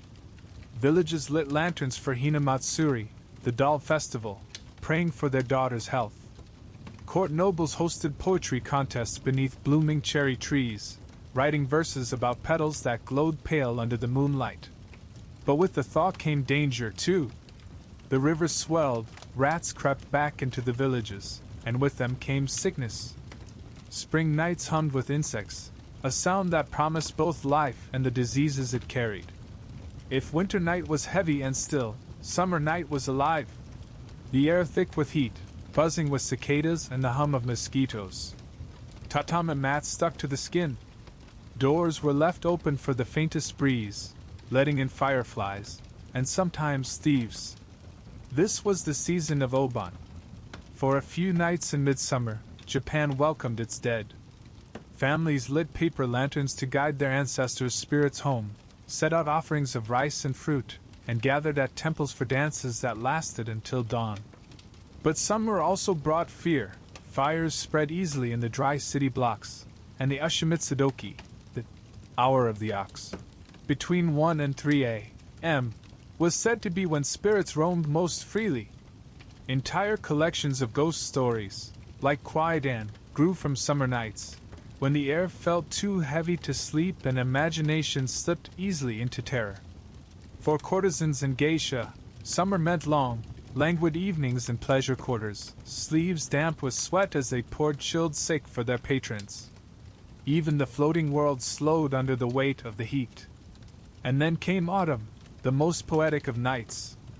The air grew crisp, the harvest moon rose large and luminous, and across Japan, people celebrated tsukimi, moon viewing parties. Nobles hosted banquets where guests recited verses about the moon's reflection on still water, sipping warm sake as the wind rustled through ornamental grasses. In the countryside, autumn meant work. Rice had to be harvested before the winter set in. Nights were short, filled with backbreaking labor, but also gratitude. The crops were in, and survival, for another year, was possible. Autumn nights were haunted by their own spirits. Farmers feared oni, demons said to roam the edges of harvested fields. Priests held ceremonies to thank the land's kami, bowing deeply before the gods of soil and water. The night shifted with the seasons, and with it, so did its meanings. Winter, survival. Families holding on to warmth, and to each other. Spring, renewal. Night blooming with festivals and hope. Summer, fear and communion. Dancing with the dead in the sweltering dark. Autumn, reflection. A season to pause, to look at the moon, to count what had been gained and lost. The darkness of feudal Japan was never static. It was as fluid as the turning year, as alive as the people who shaped it.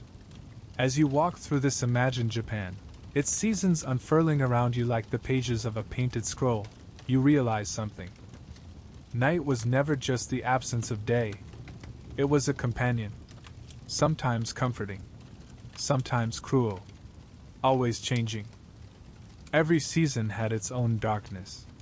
And every darkness, its own way of being tamed. Winter's nights were long, and with them came the fear that the cold did not only claim the living, it kept the dead wandering too. In some villages, families perform kaji no kami mari, midnight visits to shrines to pray for protection from fire and wandering spirits. They offer dried fish, sake, and a pinch of salt to the kaji no kami, the kami of hearth and flame, asking it to guard their homes from both earthly and spiritual fires. There was also oni yūrei, a ritual of exorcism held at the start of the new year. Villagers walked through their homes, beating wooden clappers and chanting, Oni wa soto, fuku wa achi, demons out, fortune in. The purpose wasn't only to ward off misfortune, but to clear out the ghosts of the old year, the lingering sorrows that might still cling to the rafters. Monks in temples joined these exorcisms with midwinter goma rituals, burning sticks inscribed with prayers and great bonfires, their sparks rising like offerings to the frozen night. Spring brought its own blend of hope and unease. In Heian, Kyoto, nobles gathered for Yazakura, night viewings of cherry blossoms. Lanterns hung from branches, casting an otherworldly glow on the petals, while poets recited verses about impermanence. They believed to see the blossoms by night was to glimpse life in its most fleeting, beautiful form. But spring nights also carried omens. Peasants watched for the first firefly of the season, believing its glow could predict harvest fortune. A bright, strong firefly meant a good yield, a dim one foretold poor crops. Pregnant women in the countryside tied red cloth around their waists when venturing out at night, believing it would ward off obium and other wandering maternal spirits stirred by the season's first warmth. Summer's nights belonged to the ancestors. During Oban, villagers performed banodori, rhythmic dances by lantern light said to guide spirits back to the world of the living. The dances continued until late night, feet stamping out prayers for the departed, drums echoing across humid fields. Children floated toro nagashi, paper lanterns, down rivers, watching their lights drift into the darkness, carrying messages to the dead. But not all spirits welcomed this joy. Some stories warn that those who skipped the rituals risked angering Goryo, vengeful ghosts. So even the poorest household set aside rice and water for their ancestors, lest they return not as guests, but as wrathful visitors. Autumn was a season of completion and reflection. In the courts of Kyoto, tsukimi, moon viewing, became more than sitting quietly. It was an evening of games. Kumihimo no Yuta, guests added lines to a group poem, each reflecting on the moon's beauty. Kangitsu sake, drinking games where one had to compose a verse before taking a sip, fail, and drink again. Aristocrats also played koto, the incense game, where they blindfolded guests and had them guess sense, a meditative form of entertainment that blended artistry with sensuality, perfect for the introspective mood of autumn nights. For villagers, autumn was more solemn. After harvest, they left offerings of millet and sake at field shrines, thanking the Tano Kami for their blessings. Families also held tsukimi dinners, placing rice dumplings and chestnuts on outdoor altars for the moon's kami, who they believed watched over the changing year. Each season brought its own fears, its own prayers, its own ways of making peace with the night. From the oni driven out of frozen houses in winter, to the ancestors welcomed back in the sweltering dark of summer, to the moon toasted in autumn, the Japanese year spun like a wheel, turning darkness into ritual, fear into beauty. And so, the people learned not just to survive the night, but to live with it. The stories of ghosts, the flickering lamps of Obon, the New Year's chants to drive out demons, they all share a quiet thread. Underneath the fear and the celebration, there is something else, the urge to be clean. Not just from dirt, but from the touch of what lingers in the dark. The seasonal rituals we've walked through, winter's exorcisms, summer's dances for the dead, autumn's moon offerings, weren't just festivities. They were, at their heart, acts of cleansing. They washed away what the year had left behind, the grime of misfortune, the shadow of wandering spirits, the weight of grief. And when the festivals ended, this cleansing didn't stop. It carried into the most intimate hours of the night, into how the people of feudal Japan prepared their homes, and their very bodies, for sleep. To understand this, you need to know what purity meant in Shinto. It wasn't moral in the Western sense. It wasn't about good or bad. It was about harmony, being in balance with the kami, the spirits that dwell in rivers, trees, hearths, even the air. Contact with death, sickness, or strong emotion could disturb that harmony. So could walking where wandering spirits were said to roam. This wasn't just superstition. It was how people explained the feeling of spiritual heaviness, that sense of being touched by something beyond the living world. The solution? Cleanse. Always cleanse. Even the simplest households followed some form of nightly cleansing. Before bed, water was poured over hands and mouth at a stone basin, a practice called temizu. Wealthier families used heated water and perfumed cloths to wipe away the day's sweat and dust. This wasn't about vanity. It was about removing kegar, spiritual impurity. A day spent in the fields, or walking crowded city streets, or even carrying the weight of a sorrowful thought, all could cling to you. By washing, you left it behind. You entered sleep lighter. Some families added another step, fumigation. Bundles of dried herbs, mugwort, cedar, or pine needles were burned in shallow bowls, filling the room with cleansing smoke. This wasn't to mask odors. It was to create a barrier, a thin veil of sacredness. Children's pillows were sometimes brushed with salt water or smoke to keep nightmares away. Small charms, ofuda, paper amulets from shrines, were tucked beneath futons. It was believed that spirits, restless or malicious, hesitated before a purified space. These domestic practices mirrored what happened in temples. Buddhist monks bathed in cold water before evening meditation, not for comfort but to purify mind and body alike. They recited kaimyo, short chants for protection, before lying down on their thin mats. The monks' discipline filtered into lay life, the idea that even in sleep, one should rest in a state of readiness, free of impurity, calm in both body and heart. For heavier burdens, a string of bad dreams, the feeling of being followed by something unseen, people sought priests or onmyoji, ritual specialists. A simple home could be sprinkled with salt and swept clean in all corners while prayers were spoken. In Ohari, a great purification might be performed, where paper streamers, shirta, were waved to sweep away unseen filth, restoring the home to a place where humans and kami could coexist in peace. For the deeply haunted, there were all-night vigils, incense smoke curling through darkened halls, sutras echoing, priests striking gongs at intervals, a steady rhythm to drive away the things that clung too tightly. And so, by the time a family lay down on their futons, they weren't just physically clean. They were spiritually realigned. The hearth was smoldering low, fed one last offering of rice or sake to the kami of the household. The floor swept. The air fragrant with mugwort. The prayers whispered. This is how they surrendered themselves to sleep, not defenseless, but surrounded by small rituals that kept the night at bay. You can feel it now, can't you? That sense of the house holding you, not only with its walls and roof, but with the layers of care that went into preparing it. The night is still dark, yes, but it feels less threatening, more sacred. The night had to be entered the way one enters a shrine, respectfully, prepared, and cleansed. Even when you were far from home, perhaps especially then. In peasant homes, nightly purification often took the form of salt and smoke.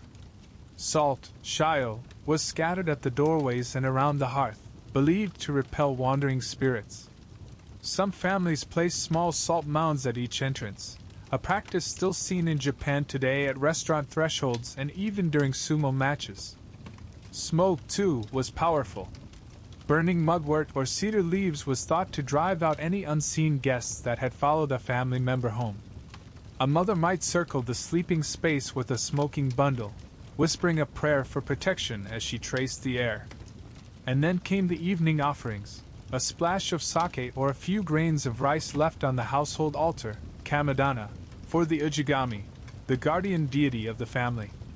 These gestures were small, but they marked the home as a protected space, watched over by its kami.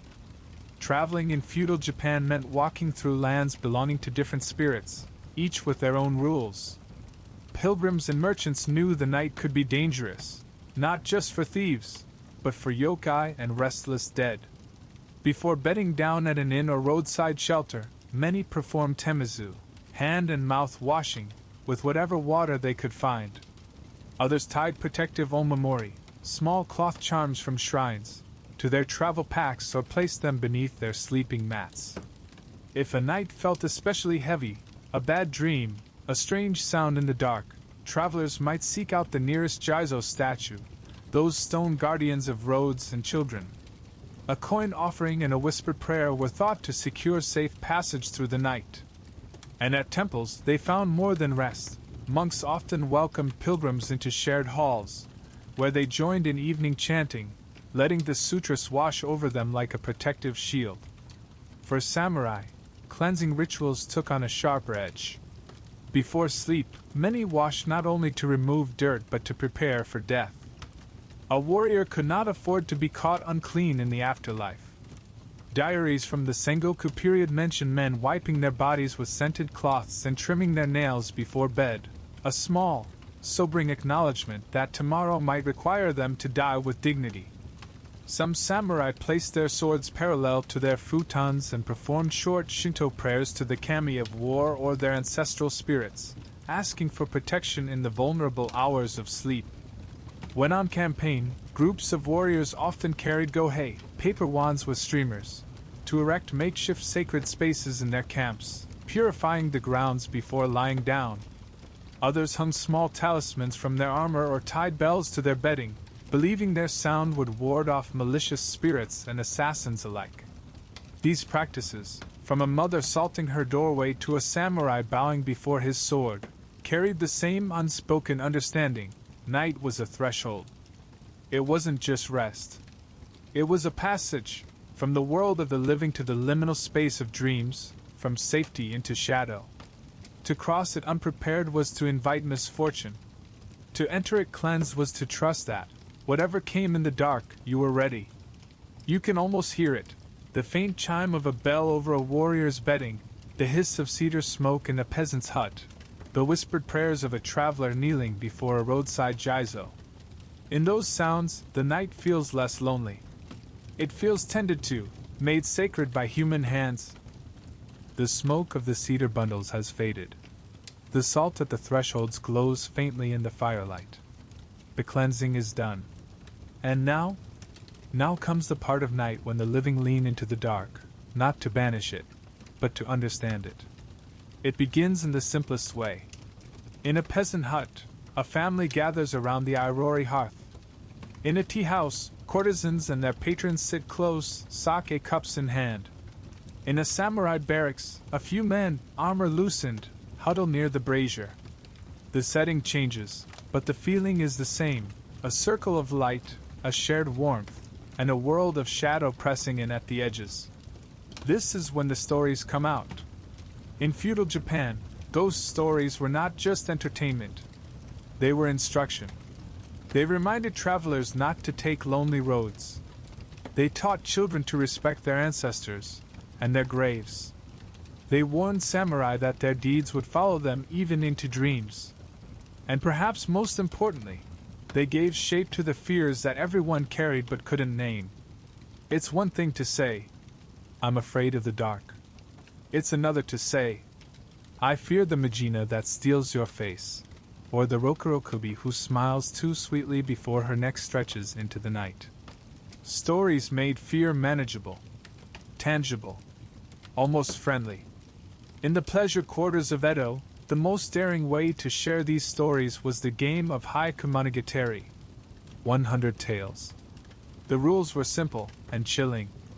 100 candles were lit in a dark room. Each guest told a ghost story, and after each tale, one candle was extinguished. As the night deepened and the stories grew darker, the room grew dimmer, until only one candle remained, and with it, the unspoken expectation that something from the other side might join them. They say no one ever truly finished the game. The stories themselves varied from region to region, but certain figures appeared everywhere. Majina, the faceless ones, who appeared as travelers or beggars until their blank visage sent you fleeing. Rokurokubi, women whose heads detached or necks stretched unnaturally long in the night, often hiding sorrowful or vengeful pasts. Kappa, river imps who dragged the careless into the water, reminding children to respect the currents and never go swimming alone. Yamayuba, the mountain crones who lured travelers with hospitality, then revealed their hunger for human flesh. These weren't just monsters. They were reflections of greed, of grief, of the unspoken dangers lurking in nature and in human hearts. Even in the pleasure quarters, yokai had their place. Courtesans told tales of Kujoro, the ghosts of jealous women with hair like blades, creeping back to punish unfaithful lovers. They whispered of kozudate yūrei, motherly spirits who slipped through Yoshiwara's gates at night to cradle unseen children. These stories were their own kind of currency. Patrons wanted to be thrilled, courtesans wanted to be heard. And so the floating world traded in spirits as easily as in sake and song. In the barracks, the stories were rougher, tinged with battlefield grit. Veteran warriors spoke of Goryo, the vengeful dead of the battlefield, who followed soldiers home if they weren't appeased with prayers. Some claimed they had heard them at night, groaning just beyond the campfires. Others swore they saw pale figures wandering the fields where comrades had fallen. These stories weren't for fun. They were confessions. Ways of saying, "I carry ghosts," without admitting weakness.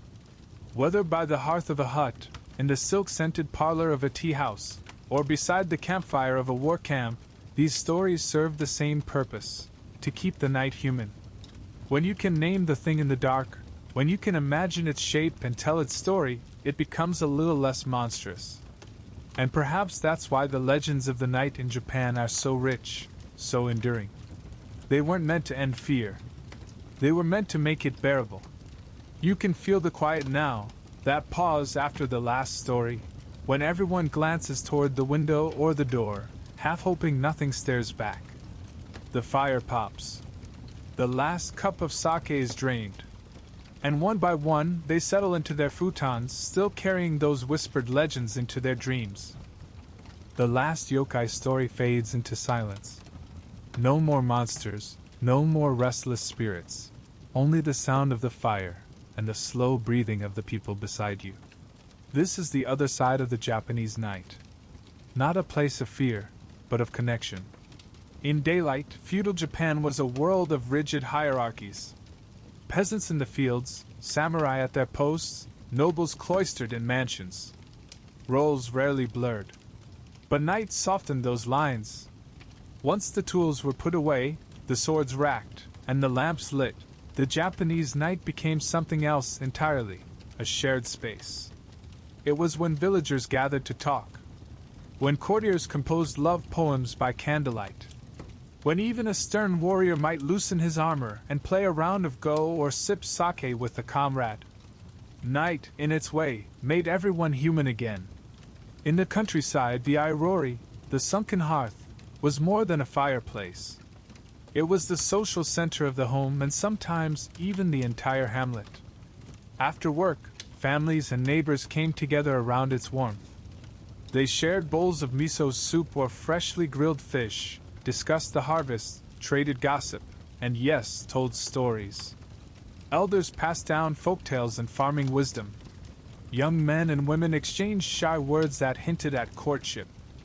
Children dozed off to the sound of voices weaving myth with memory. Here, social bonds weren't just maintained, they were made. Even the warrior class, so often associated with isolation and duty, found in the night a chance for fellowship. In castle towns, samurai gathered for nocturnal tea sessions, blending the meditative stillness of Zen with the camaraderie of shared cups. Others met for renga, collaborative poetry, where one man would write the first 3 lines, another the next 2, and so on, building a poem together like a chain. Through this, rivalry softened. Younger retainers learned from their elders. Bonds forged in these quiet moments could mean the difference between life and death when battle came. We often think of the pleasure quarters as places of pure indulgence, but they also served as salons of the floating world. Here, merchants, artists, and samurai who might never meet in daylight conversed as equals over sake. Geisha facilitated not only music and dance, but conversation. They were trained to draw out patrons' thoughts on art, politics, even philosophy. It was in these spaces that haiku flourished, that new fashions spread, that ideas flowed as freely as the drinks. For commoners and nobles alike, night was also for play. Children invented games under the glow of paper lanterns, chasing fireflies, telling scary stories to see who would flinch first. Adults enjoyed kaiways, a shell-matching game that could turn flirtatious, or kodo, the incense-identifying game, blending elegance with sensory pleasure. These games weren't just entertainment. They created excuses for people to be together, to share something more than work or duty. And then, of course, there was poetry. Whether in a noble salon or a humble farmhouse, verse was the language of emotion. Couples exchanged love poems under the moonlight. Friends wrote playful haiku teasing each other. Renga gatherings built entire poems across a night, laughter punctuating the slow rhythm of creativity.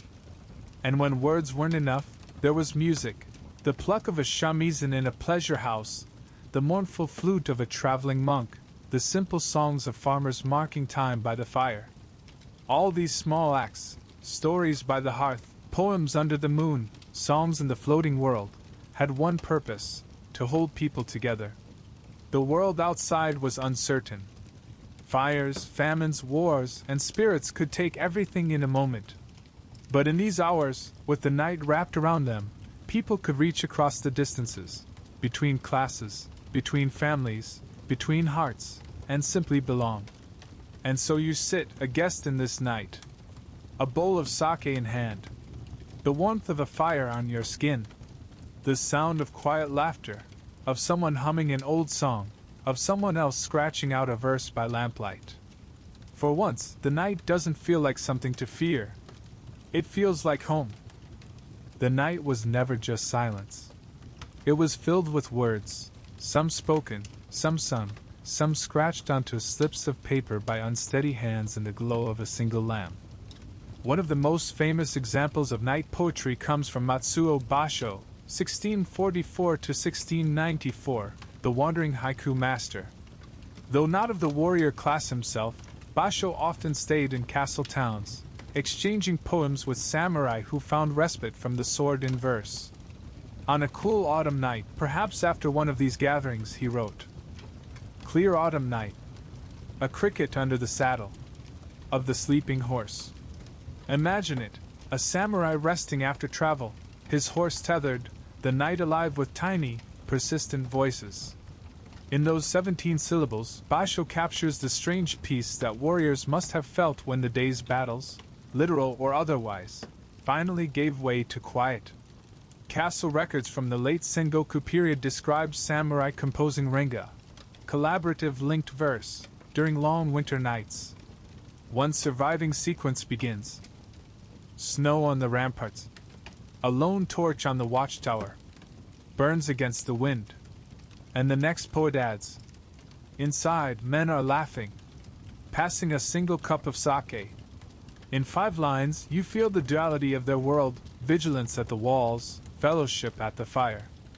In Yoshiwara, poetry became currency between courtesans and their patrons. A famous courtesan, Takao II, wrote to a lover who had promised to return. The autumn moon fades, yet I still wait for your step. On the wet street stones. Was it art, or a performance designed to keep a patron's heart and purse open? Perhaps both.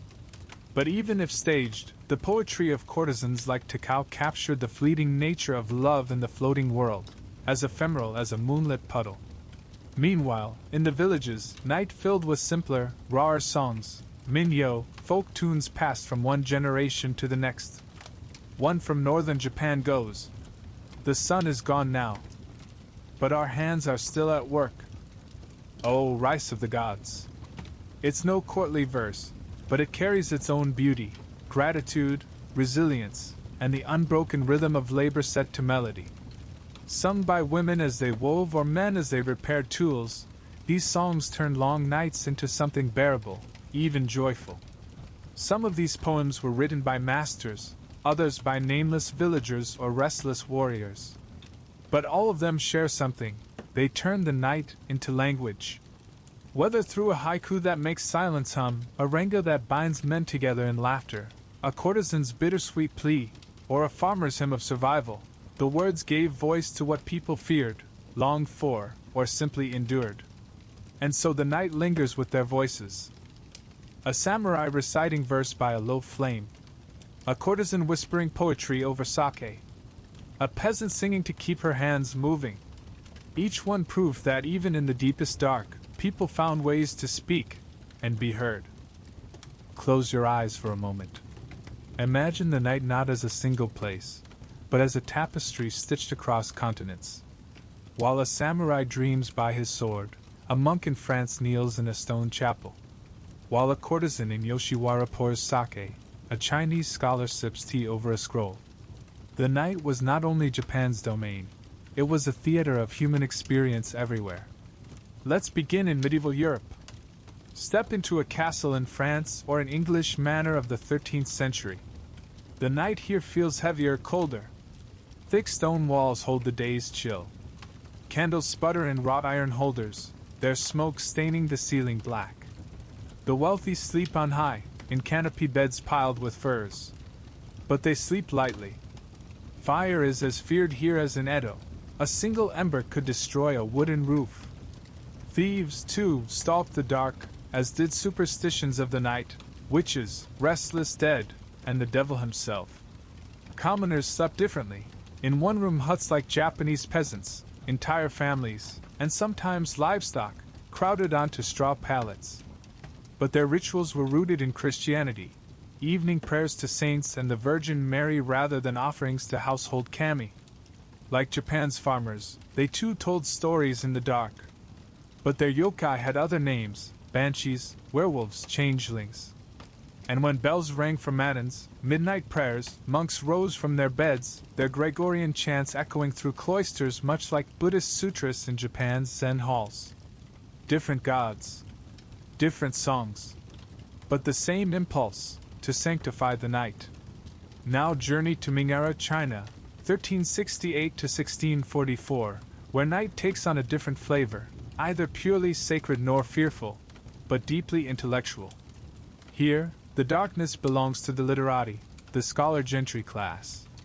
Picture a Chinese study, carved rosewood furniture, silk scrolls hanging from the walls, an oil lamp glowing over inkstones. While Japanese nobles wrote waka poetry to the moon, Chinese scholars composed ci and chu, lyrical verses about autumn leaves, lost friends, or the melancholy beauty of plum blossoms in winter. They hosted night salons, where friends gathered to drink wine, debate philosophy, and test one another's knowledge of Confucian classics. Tea, too, was central, but it wasn't whisked like matcha in Japan.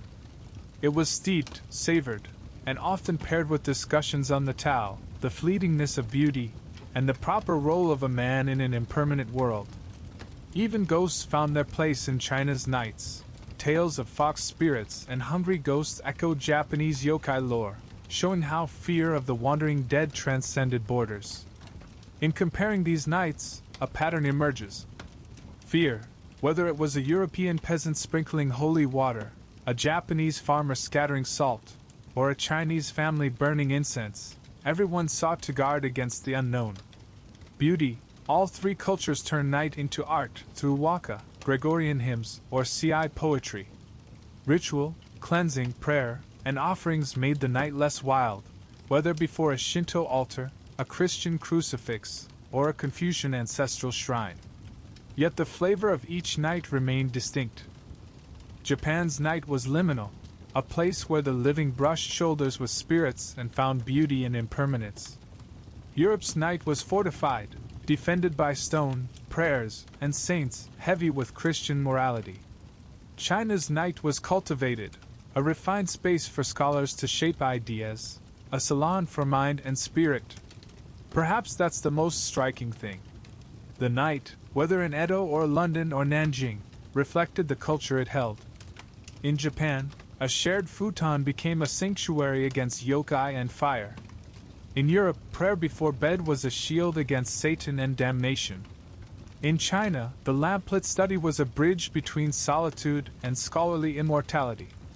And yet, beneath the cultural trappings, they were all doing the same thing, making the darkness livable. Step back now from the tapestry. Look at it as a whole. The threads are different, but the pattern is clear. No matter where they lived, people found ways to make the night less empty, through faith, through fellowship, through art. If you lean in close, the night in Edo begins to hum with other voices. A monk chanting in a French abbey, a Chinese scholar tracing ink characters by lantern light. Their worlds were different, but their words? They could almost be your own. In medieval Europe, the night was often shaped by the rhythm of canonical hours, fixed times for prayer observed by monks and nuns. At matins, midnight prayers, they rose from their narrow beds, their woolen robes scratching against the cold air, and walked in procession to the chapel. Inside, candlelight danced on stone walls as they chanted the psalms. In the night I remember your name, O Lord, and I keep your law.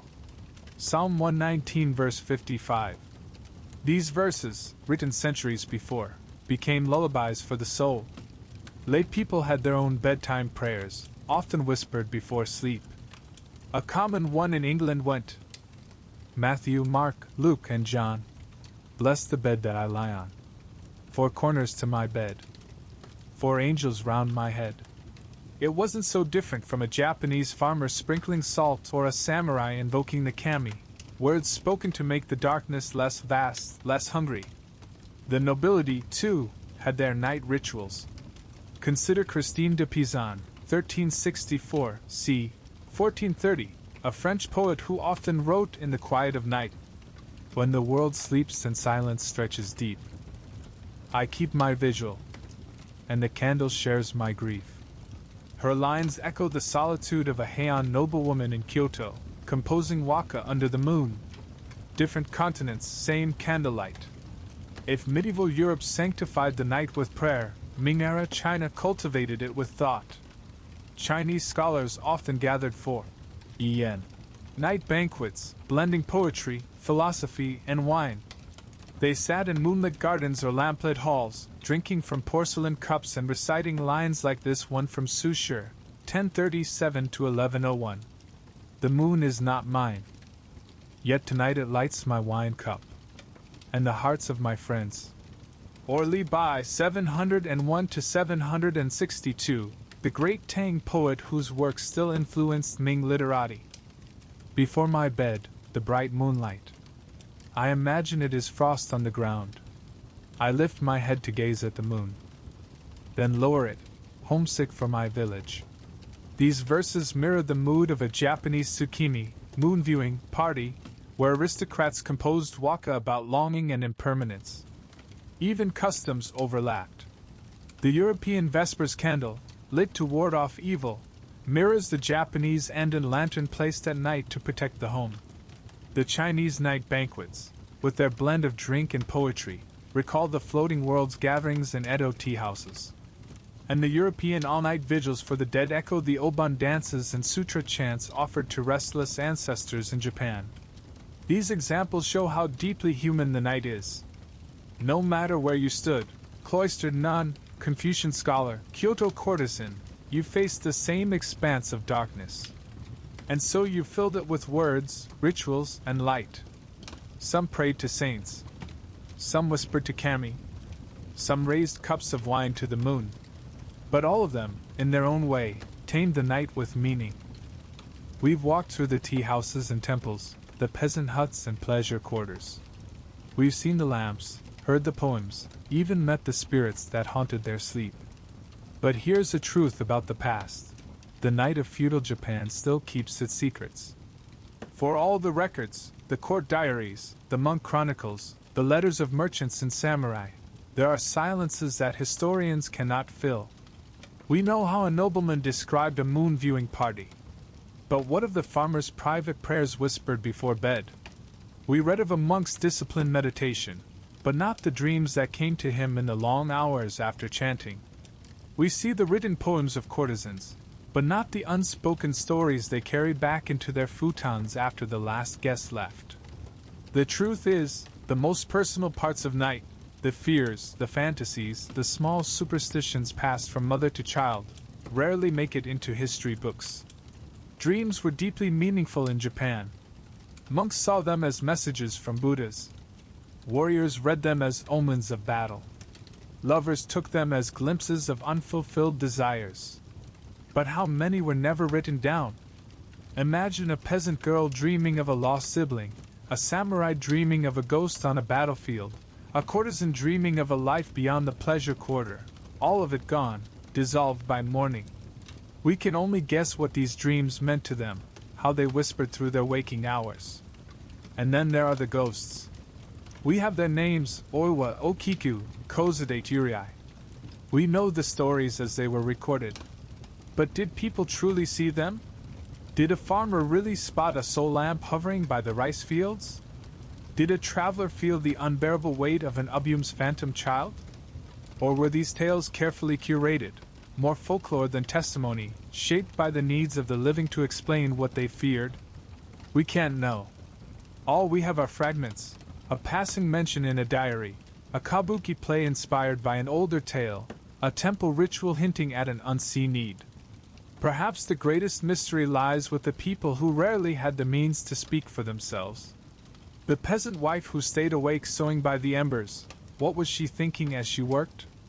The apprentice geisha gazing out at the night streets, what did she whisper to herself when the reverie faded? Even the samurai, so carefully chronicled in official histories, kept private fears. How did it feel to lie beside a sword, knowing death might come in sleep? These lives flicker at the edges of records like fireflies we can't quite catch. Why dwell on what we can't know? Because it reminds us that history is more than dates and documents. It's the quiet, unrecorded things, the lullabies sung by farmers, the silent prayers of mothers, the unspoken dread that kept someone awake long after the brazier burned out. These are the mysteries that make the Japanese night feel alive even now, not as a perfectly preserved artifact, but as something still breathing, still out of reach. And so, as we sit here at the edge of their world, lantern light flickering against the paper walls, we accept this. Some parts of the night are meant to stay in shadow. Not everything has an answer. Not every ghost can be named. And perhaps that's why the night still fascinates us. Sometimes history speaks not in bold declarations, but in whispers. A charm buried in the dirt, a scribbled note in the back of a diary, a temple record that hints at rituals no one dared describe outright. Archaeologists often find tiny ofuta, paper talismans, and omamori, amulets, buried near the thresholds of old homes, sometimes even under the foundations themselves. Why hide them? Perhaps to ward off spirits from below, or to seal a blessing into the very bones of the house. One excavation near an Edo period village uncovered bundles of hair and fingernails wrapped in silk alongside protective charms. Were these tokens of the living? Or traces of a quiet, personal exorcism, someone attempting to cut away their misfortune and bury it outside their walls? We can only guess. Many samurai and courtiers kept diaries, but the most haunting are the anonymous ones, slim notebooks with no names, only dates and brief entries.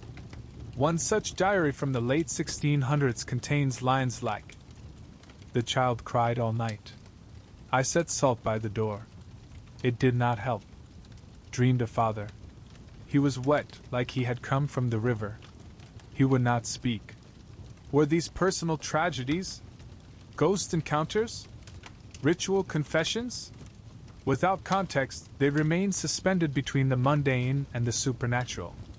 Buddhist temples kept meticulous records, but some entries read like riddles. A Kyoto temple ledger from 1712 notes, "Special service held for the wandering souls of the North Fields. Performed sutras until the third watch. Witnesses reported restlessness subsided." Restlessness of what? The dead? The living? And why only those north fields? Another record from a rural shrine mentions the woman who returns each month to plead at the gates, but offers no explanation. Was she alive or dead? A penitent? A ghost? The priest saw fit to record her, but not to elaborate. There are also gaps we know must exist. We hear of secret family rites, whispered prayers passed through generations, but they were rarely written down. We read of onmyoji, ritual specialists, who performed midnight ceremonies for unseen forces, but the methods were kept deliberately obscure. It is as if much of Japan's night world was meant to be hidden, not because it was trivial, but because it was sacred, dangerous, or too personal to share. And so we are left with fragments, a talisman under a house beam, a line in a diary, a temple's cryptic note. They tell us enough to know something happened, a fear, a haunting, a hope, but not enough to see it clearly. Perhaps that's the point. The night, like these artifacts, resists complete knowing. You can almost picture it, a woman tucking a charm under her floorboards, a monk writing a single line in his journal before blowing out the lamp, a priest performing a ritual whose purpose only he understands. We are left at the threshold of their world, able to knock, but not enter. Close the scroll. Blow out the candle. Step out of the peasant hut, the castle keep, the tea house. The night changes as you do. It hums with traffic now, with neon, with the hum of vending machines. You are in modern Japan. And yet, if you listen closely, the old night is still here.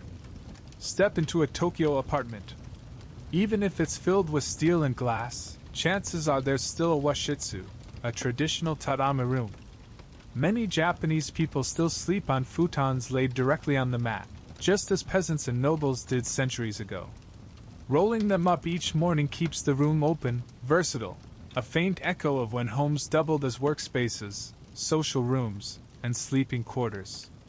The futon hasn't become obsolete, it has become timeless. The yūrei of Edo still walk among us, only now they drift through movie screens and late-night television specials. Modern ghost stories still speak of kozudate yūrei, the weeping mothers. Onryo, vengeful spirits like the infamous Oiwa, remain staples of J-horror films. Summer nights, once the season for Oban ghost stories, are still when Japanese TV fills with kaiden marathons, chilling tales designed to bring back the old tradition of cooling the blood with fear in the humid heat. Even in a Shinjuku high-rise, a person might sprinkle salt at their door after a funeral, a custom that began in ancient purification rites. Every August, lanterns still glow along riversides and temple paths. Obon is one of Japan's most cherished holidays, when families welcome the spirits of their ancestors back home.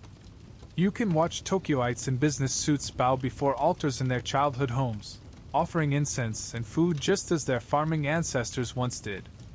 You can see children giggling at banodori dances, their movements tracing patterns far older than the concrete cities around them.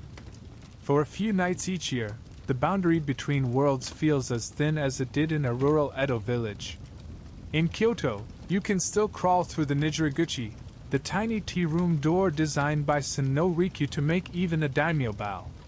Modern tea masters still whisk matcha by hand, still place a single flower in the tokonoma alcove, still speak of wabi-sabi, that quiet beauty in imperfection and transience. You could sit there, in a tea room built last year, and feel like you've slipped back into the 16th century. Walk into a Shinto shrine at twilight and watch as office workers line up at the Temazuya basin.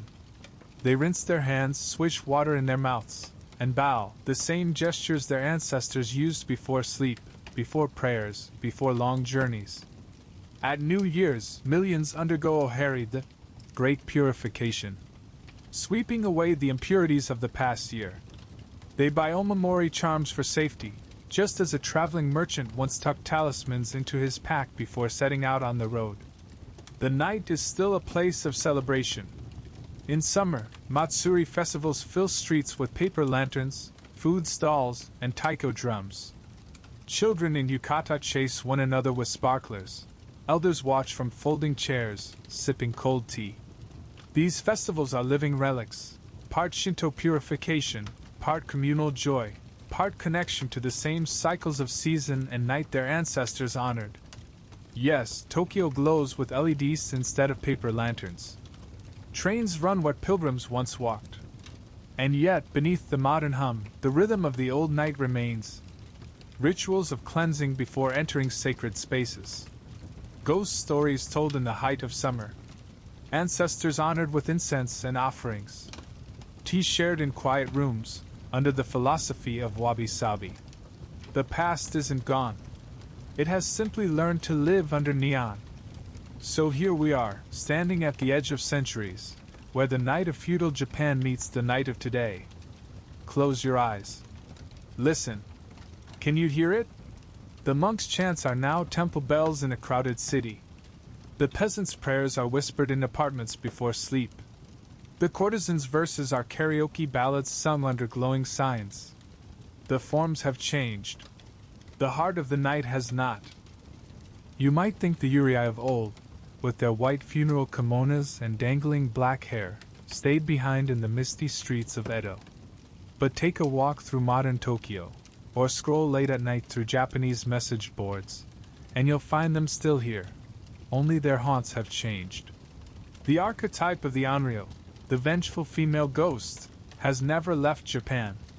From kabuki plays to J-horror films like Ringu and Ju-on, she remains instantly recognizable, pale, silent, long-haired, her presence a warning that the past cannot be buried. But she has evolved. Kukisekana, the slit-mouthed woman, is one of Japan's most infamous urban legends. Said to be a disfigured woman in a surgical mask who approaches late-night walkers, she asks, "Am I beautiful?" If you answer wrong or hesitate, she reveals her mutilated mouth and kills you. It's a story told to scare children into coming home early, yet it carries the same old DNA, a wronged, restless spirit stalking the living in the dark. Yūrei no longer confine themselves to graveyards and temple paths. Urban legends place them in elevators of high-rise apartments, school bathrooms, like Hanako-san, the ghost of a little girl said to haunt the third stall, and abandoned train stations where late-night commuters glimpse faces that shouldn't be there. These stories reflect the spaces modern Japan fears: sterile apartments, overlit schools, and the endless hum of the urban night. Even in concrete towers, people feel the old unease, that the dead walk beside them. In the digital age, ghost stories travel faster than ever. Forums like 2channel and countless blogs are filled with Kaden, Ghost Tales, from anonymous posters. A salaryman who saw his dead coworker waiting for the train. A teenage girl who heard footsteps in her empty apartment and saw handprints on the walls. A driver who picked up a hitchhiker on a lonely road, only to realize she had vanished from the back seat before the next traffic light. These tales are the campfires of today, glowing screens instead of flickering braziers. Even in modern Tokyo, Obon has adapted. Families visit graves not in quiet country cemeteries but in multi-story urban columbaria, where automated systems deliver ancestral urns to viewing altars. They burn incense in high-rise apartments, placing fruit and sweets for spirits who once walked dirt paths. The belief hasn't changed. For a few nights each year, the dead come home. And the living, whether in a fishing village or a Shinjuku apartment, make space for them. Why do these spirits endure? Perhaps because they mirror our anxieties. Edo villagers feared childbirth deaths and battlefield grudges. Today, we fear strangers in empty hallways, faceless figures in endless train stations, the isolation of a city too large to see us. The yūrei change shape, but their purpose remains, to make us name our fears, to make us feel that the darkness is not empty, it is full, listening, alive. You walk down a Tokyo street at midnight. The neon buzzes, the vending machines hum, but an old instinct stirs, the one that tells you not to look too long into the darkened alley. Because in a country where the past and present breathe side by side, you never really walk alone at night. The night has been long. We've walked through smoke-filled peasant huts and moonlit manors, through tea rooms and pleasure quarters, through temple halls where monks chant to keep the darkness still. We've listened to the footsteps of ghosts in Edo alleyways and felt their breath in the sterile glow of modern Tokyo. And now, here we are, at the edge of it all, where history settles like dew. Close your eyes for a moment. Imagine the soft give of tatami beneath you. The faint smell of cedar and smoke lingering in the air. Outside, the wind brushes against paper screens, making them sigh. Somewhere far off, a temple bell rings, deep, resonant, the same sound that has marked the night for centuries. It feels as if the years are folding in on themselves. In that bell, you can hear it all. The farmer sprinkling salt at his threshold, whispering a prayer to unseen gods. The monk counting his breaths in the cold, the sutress warming his restless mind. The courtesan laughing in a lantern-lit room, holding her secrets behind a painted smile. The modern commuter, pausing at a crosswalk, feeling an old, unnameable chill. They are all here. Still, the night of Japan has always been more than darkness. It is a threshold, between the living and the dead, between fear and comfort, between the world as it is and the world as we imagine it could be. It has held prayers, confessions, and poems. It has carried the heat of summer festivals and the stillness of snow-muffled winters. It has been haunted by spirits, yes, but also illuminated by lanterns, laughter, and the soft human will to keep moving through it. And now, as our journey comes to a close, you can let the night take you too. Breathe deeply. Let the echo of the temple bell fade. The ghosts, the tea, the voices of poets and peasants, let them drift to the edges of your thoughts. For in this quiet, between one breath and the next, you are part of that same long, unbroken night. And it will hold you, as it has held them, gently until morning. And so, as the night settles, may these echoes of the past guide you gently into dreams,